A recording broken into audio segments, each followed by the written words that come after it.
ARPI 1550 AM ਤੇ ਤੁਹਾਡਾ ਸਵਾਗਤ ਹੈ। ਮੈਂ ਤੁਹਾਡਾ ਮੇਜ਼ਬਾਨ ਹਰਜੀਤ ਸਿੰਘ ਗਿੱਲ। 12:33 ਹੋਏ ਨੇ। 25 ਨਵੰਬਰ ਦਾ ਦਿਨ ਹੈ, ਬਰਾ 2021 ਦਾ ਵੀਰਵਾਰ ਹੈ ਤੇ 10 ਮੱਘਰ ਨਾਨਕਸ਼ੇ ਸੰਮਤ 553 ਨਿੱਘਾ ਹਾਰਦਿਕ ਸਵਾਗਤ ਹੈ ਜੀ।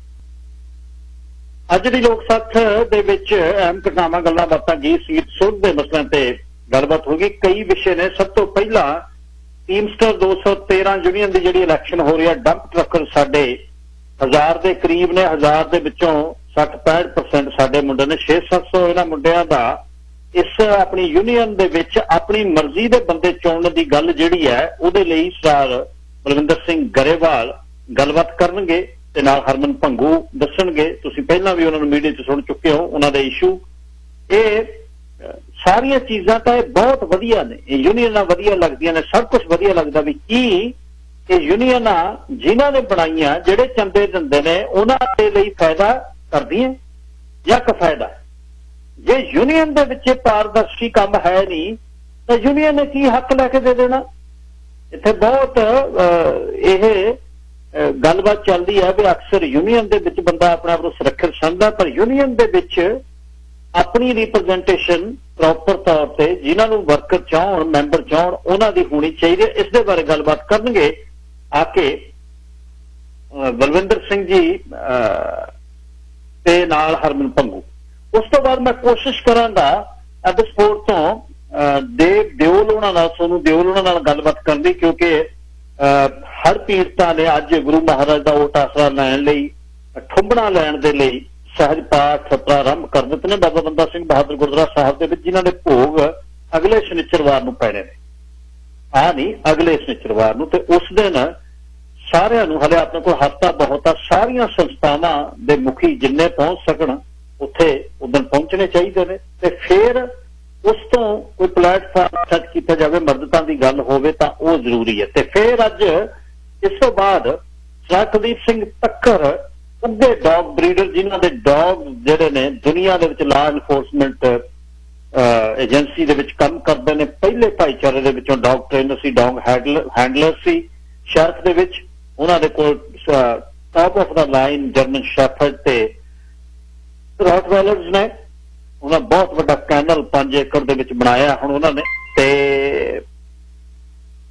ਅੱਜ ਗੱਲਬਾਤ ਉਹ ਕਰਨਗੇ ਕਿ ਜਦ ਕੋਈ ਆਫਤ ਆਉਂਦੀ ਹੈ ਤੇ ਬੰਦਾ ਬਹੁਤ ਤੜਫਦਾ। ਤੁਸੀਂ ਵੇਖਿਆ ਵੀ ਪਿਛਲੇ ਦਿਨੀ 2 ਘੋੜੇ ਪ੍ਰਾਈਵੇਟ ਚੌਪਰ ਦੇ ਰਾਹੀਂ 2 ਰੈਂਚਰਾਂ ਨੇ ਰੈਸਕਿਊ ਕੀਤੇ। ਇਹ ਆ ਜਾਨ।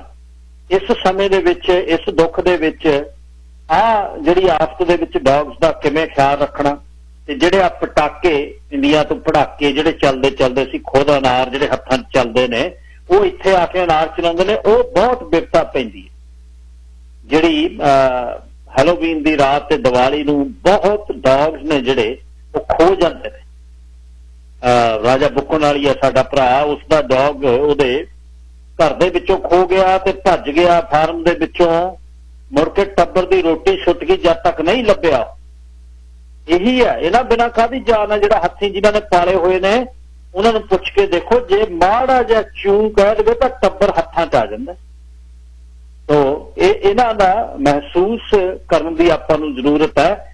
ਇਹਨਾਂ ਦਰਵੇਸ਼ਾਂ ਦੀ ਸੇਵਾ ਤੇ ਇਹਨਾਂ ਦਾ ਇੱਕ ਬੋਲ ਖਾਣੇ ਦੀ ਖਾ ਕੇ ਤੁਹਾਡਾ ਪਹਿਰਾ ਤੇ ਤੁਹਾਡੇ ਘਰ ਦੀ ਸਾਰਾ ਦੁੱਖ ਆਪਣੇ ਤੇ ਝੱਲਣ ਦੀ ਇਹਨਾਂ ਕੋਲ ਸ਼ਕਤੀ ਹੈ। ਤੇ ਜਿਹਨੇ ਰੱਖਣਾ ਤੇ ਫਿਰ ਰੱਖਿਓ ਪੁੱਤਾਂ ਨੂੰ।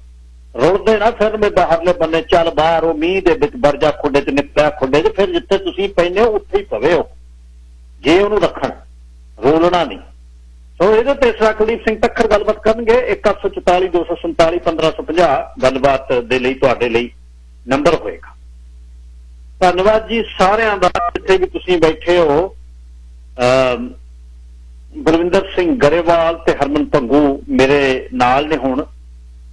ਡੰਪ ਟਰੱਕ ਚਾਲਕ ਨੇ, ਇਹ ਬਹੁਤ ਵੱਡਾ ਸਾਡਾ ਗਰੁੱਪ ਹੈ, ਬਹੁਤ ਮਿੱਤਰ ਪਿਆਰੇ ਨੇ ਜਿਹੜੇ, ਤੇ ਉਹ ਇਸ ਦੇ ਵਿੱਚ ਕੰਮ ਕਰਦੇ ਨੇ। ਰਵਿੰਦਰ ਸਿੰਘ ਗਿੱਲ ਸਾਡੇ ਦੋਸਤ, ਤੇ ਉਹ ਤੇ ਬਹੁਤ ਨੇ ਜਿਹੜੇ ਇਸ ਇੰਡਸਟਰੀ ਦੇ ਵਿੱਚ ਕੰਮ ਕਰਦੇ ਨੇ। ਤੇ ਇਹਨਾਂ ਦੇ ਲਈ ਜਿਵੇਂ ਬਾਕੀ ਇੰਡਸਟਰੀ ਦੇ ਵਿੱਚ ਕਿਤੇ ਤੁਸੀਂ ਆਵਾਜ਼ ਮਾਰਦੇ ਹੋ ਤਾਂ ਉਸੇ ਸਮੇਂ ਸਾਰਾ ਕੁਝ ਛੱਡ ਕੇ ਕਹੀਦਾ ਵੀ ਹਾਂ ਜੀ ਦੱਸੋ, ਹੁਕਮ ਕਰੋ, ਜਿਹੜਾ ਕੁਝ ਗੱਲ ਕਰਨੀ ਹੈ। ਤਾਂ ਇਹ ਟੀਮਸਟਰ 213 ਯੂਨੀਅਨ ਦੀ ਇਲੈਕਸ਼ਨ ਹੋ ਰਹੀ ਹੈ, ਜਿਹਦੇ ਵਿੱਚ ਪ੍ਰੈਜ਼ੀਡੈਂਟ ਲਈ ਮਨਿੰਦਰ ਸਿੰਘ ਜੱਜ ਤੇ ਵਾਈਸ ਪ੍ਰੈਜ਼ੀਡੈਂਟ ਲਈ ਸਟੀਵਨ ਸਿੰਘ ਜਿਹੜੇ ਨੇ ਉਹ ਖੜੇ ਨੇ। ਤੇ ਇੱਕ ਜੱਜ ਗੋਤ ਵੀ ਹੈ ਦੁਆਬੇ ਦਾ ਤੇ ਝੱਜ ਗੋਤ ਮਾਲਵੇ ਦਾ ਹੈ। ਯਾਨੀ ਝੱਜ ਨੇ ਤਾਂ ਜੱਜ ਨੇ, ਇੱਕ ਗੋਤ ਹੈ ਦੱਸ ਦੇਣਗੇ ਬਲਵਿੰਦਰ ਸਿੰਘ ਗਰੇਵਾਲ, ਇੱਕ JUDGE ਲਿਖਿਆ ਹੋਇਆ ਤੇ ਮੈਨੂੰ ਦਾ ਝੱਜ ਹੀ ਹੈ, ਸ਼ਾਇਦ JHUDGE ਹੈ, ਝੱਜ ਹੈ। ਤੇ ਸੌਰੀ ਸਾਹਿਬ ਬਲਵਿੰਦਰ ਸਿੰਘ ਗਰੇਵਾਲ ਤੇ ਹਰਮਨ ਪੰਗੂਣਾ ਨਾਲ ਆਪਣੇ ਮੈਂ ਗੱਲਬਾਤ ਕਰਦਾ ਤੇ ਪੁੱਛਦਾ ਵੀ ਇਹ ਟੀਮਸਟਰ 213 ਯੂਨੀਅਨ ਕੀ ਹੈ, ਕਿੰਨੇ ਚਿਰ ਦੀ ਬਣੀ ਆ, ਕਿੰਨੇ ਮੈਂਬਰ ਨੇ ਤੇ ਕਿਵੇਂ ਚੋਣ ਹੁੰਦੀ ਹੈ, ਹੁਣ ਕੋਵਿਡ ਦੇ ਵਿੱਚ ਚੋਣ ਕਿਵੇਂ ਹੋਣੀ ਹੈ, ਪ੍ਰੋਕਸੀਆਂ ਤਾਂ ਨਹੀਂ ਚੱਲਦੀਆਂ, ਜੇ ਪ੍ਰੋਕਸੀਆਂ ਚੱਲਦੀਆਂ ਤਾਂ ਕਿਉਂ ਚੱਲਦੀਆਂ। ਸਾਹਿਬ ਬਲਵਿੰਦਰ ਸਿੰਘ ਗਰੇਵਾਲ ਜੀ, ਸਵਾਗਤ, ਸਤਿ ਸ੍ਰੀ ਅਕਾਲ।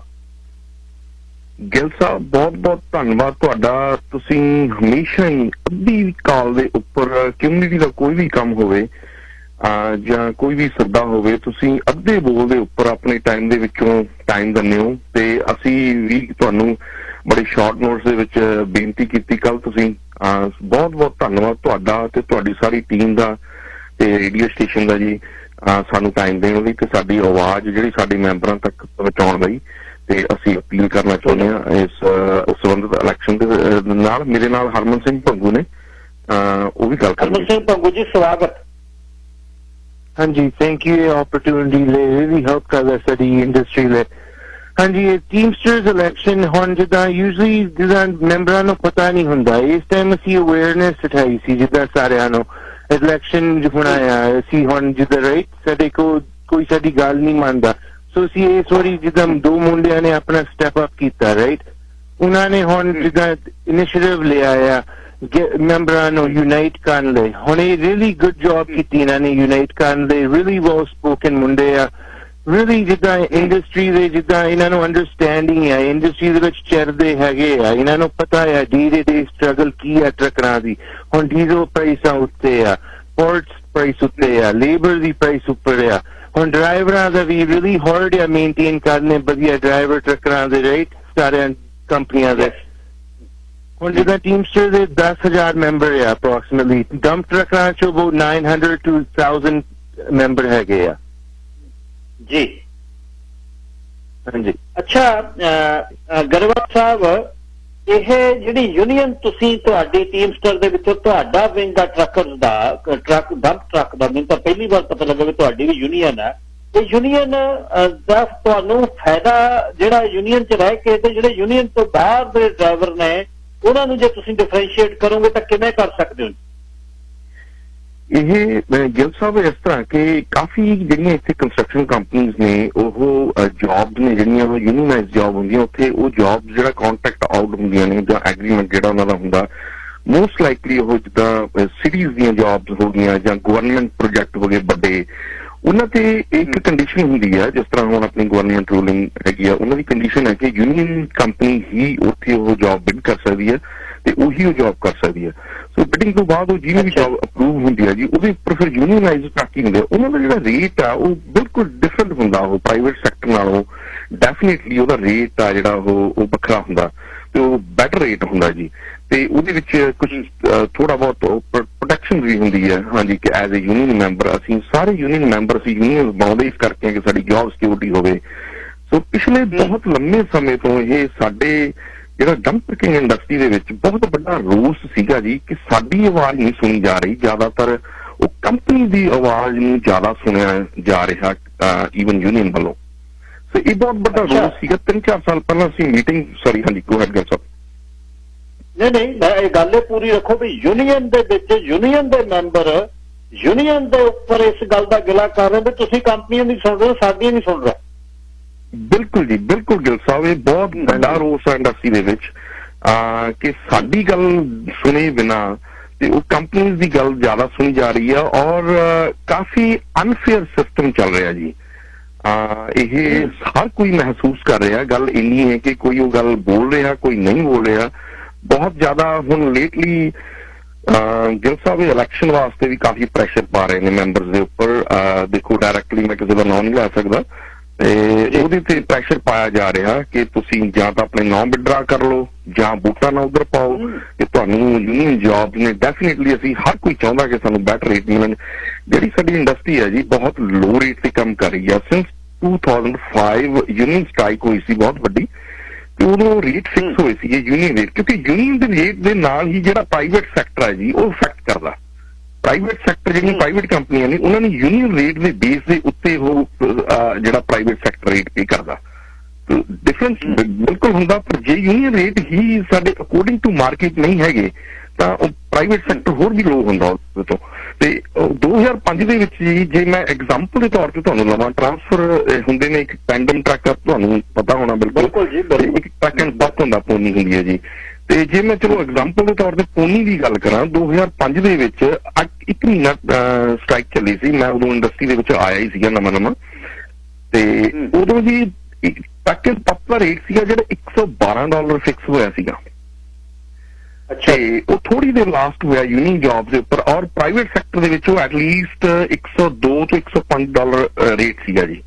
ਤੁਸੀਂ ਹੈਰਾਨ ਹੋਵੋਗੇ ਸੁਣ ਕੇ ਕਿ ਅਸੀਂ ਇਸ ਟਾਈਮ ਉਸ ਮੈਕਸਿਮਮ ਟਰੱਕ ਐਂਡ ਪੱਪ ਰੇਟ ਜਿਹੜਾ ਬਹੁਤ ਮੁਸ਼ਕਿਲ ਨਾਲ $95 ਤੇ ਕੰਮ ਕਰ ਰਹੇ ਹਾਂ।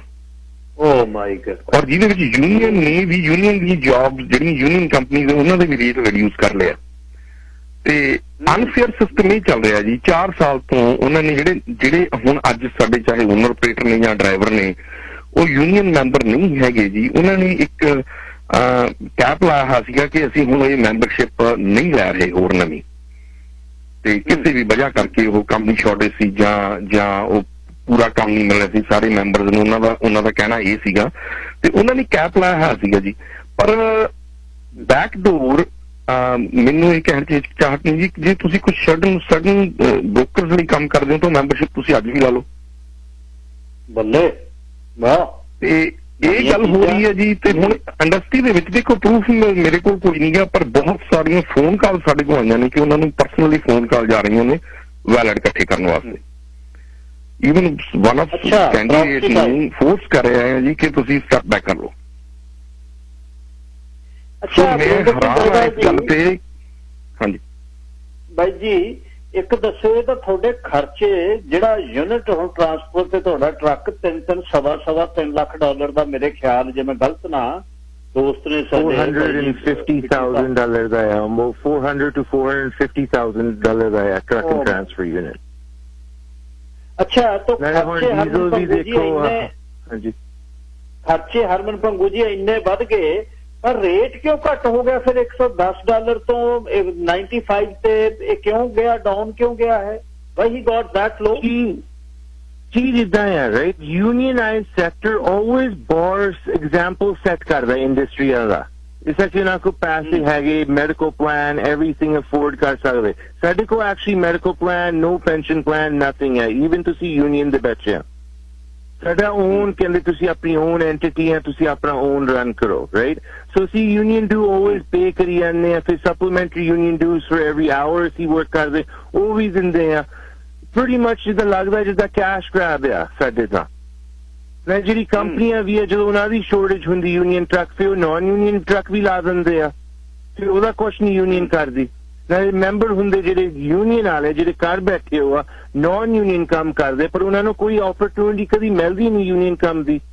ਉਹਨਾਂ ਨੇ ਆਪਣਾ ਜਿੱਦਾਂ ਸਮਾਲ ਨੀਸ਼ ਜਿਹਾ ਗਰੁੱਪ ਬਣਾਇਆ ਪਿਆ ਆ, ਇਹਨਾਂ ਨੂੰ ਹੀ ਜੌਬਾਂ ਜਿੱਦਾਂ ਮਿਲਣੀਆਂ ਆ ਨਾ, ਜਿਹਨੇ ਕੰਮ ਕਰਨਾ ਇਹਨਾਂ ਦੇ ਥਰੂ।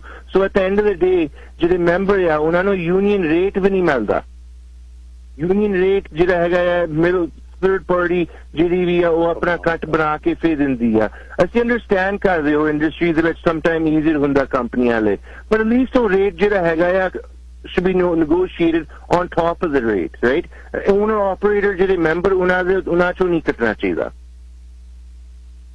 ਅੱਛਾ ਸਰ ਗਰੇਵਾਲ ਜੀ, ਫਿਰ ਇਹ ਤਾਂ ਬਹੁਤ ਲੋਕ ਪਿੱਛੇ ਮਾਣ ਕਰਦੇ ਆ ਵੀ ਯਾਰ ਸਾਡੇ ਕੰਮ ਤੇ ਯੂਨੀਅਨ ਹੈ, ਪਰ ਹੁਣ ਤੁਸੀਂ ਯੂਨੀਅਨ ਦੇ ਰੇਟ $110-15 ਦੇ ਨਾਲ ਪੋਨੀ ਤੇ ਟਰੱਕ ਦਾ ਉਹ 95 ਤੇ ਚਲੇ ਗਿਆ। ਖਰਚੇ ਤੁਹਾਡੇ ਜਿਹੜਾ ਤੁਹਾਡਾ ਯੂਨਿਟ ਹੈ 6-6 ਮਹੀਨੇ ਸਾਲ ਵੇਟ ਆ ਆਪਣਾ, ਤੁਸੀਂ ਜੇ ਲੈਣਾ ਬਣਾਉਣਾ ਟਰਾਂਸਫਰ ਤੇ ਟਰੱਕ ਉੱਥੇ ਖੜਾ ਰਹਿੰਦਾ, ਸੌਰੀ ਪੂਰਾ ਟਰੱਕ ਵੀ ਜਦ ਬਿਲਡ ਕਰਨਾ ਹੈ।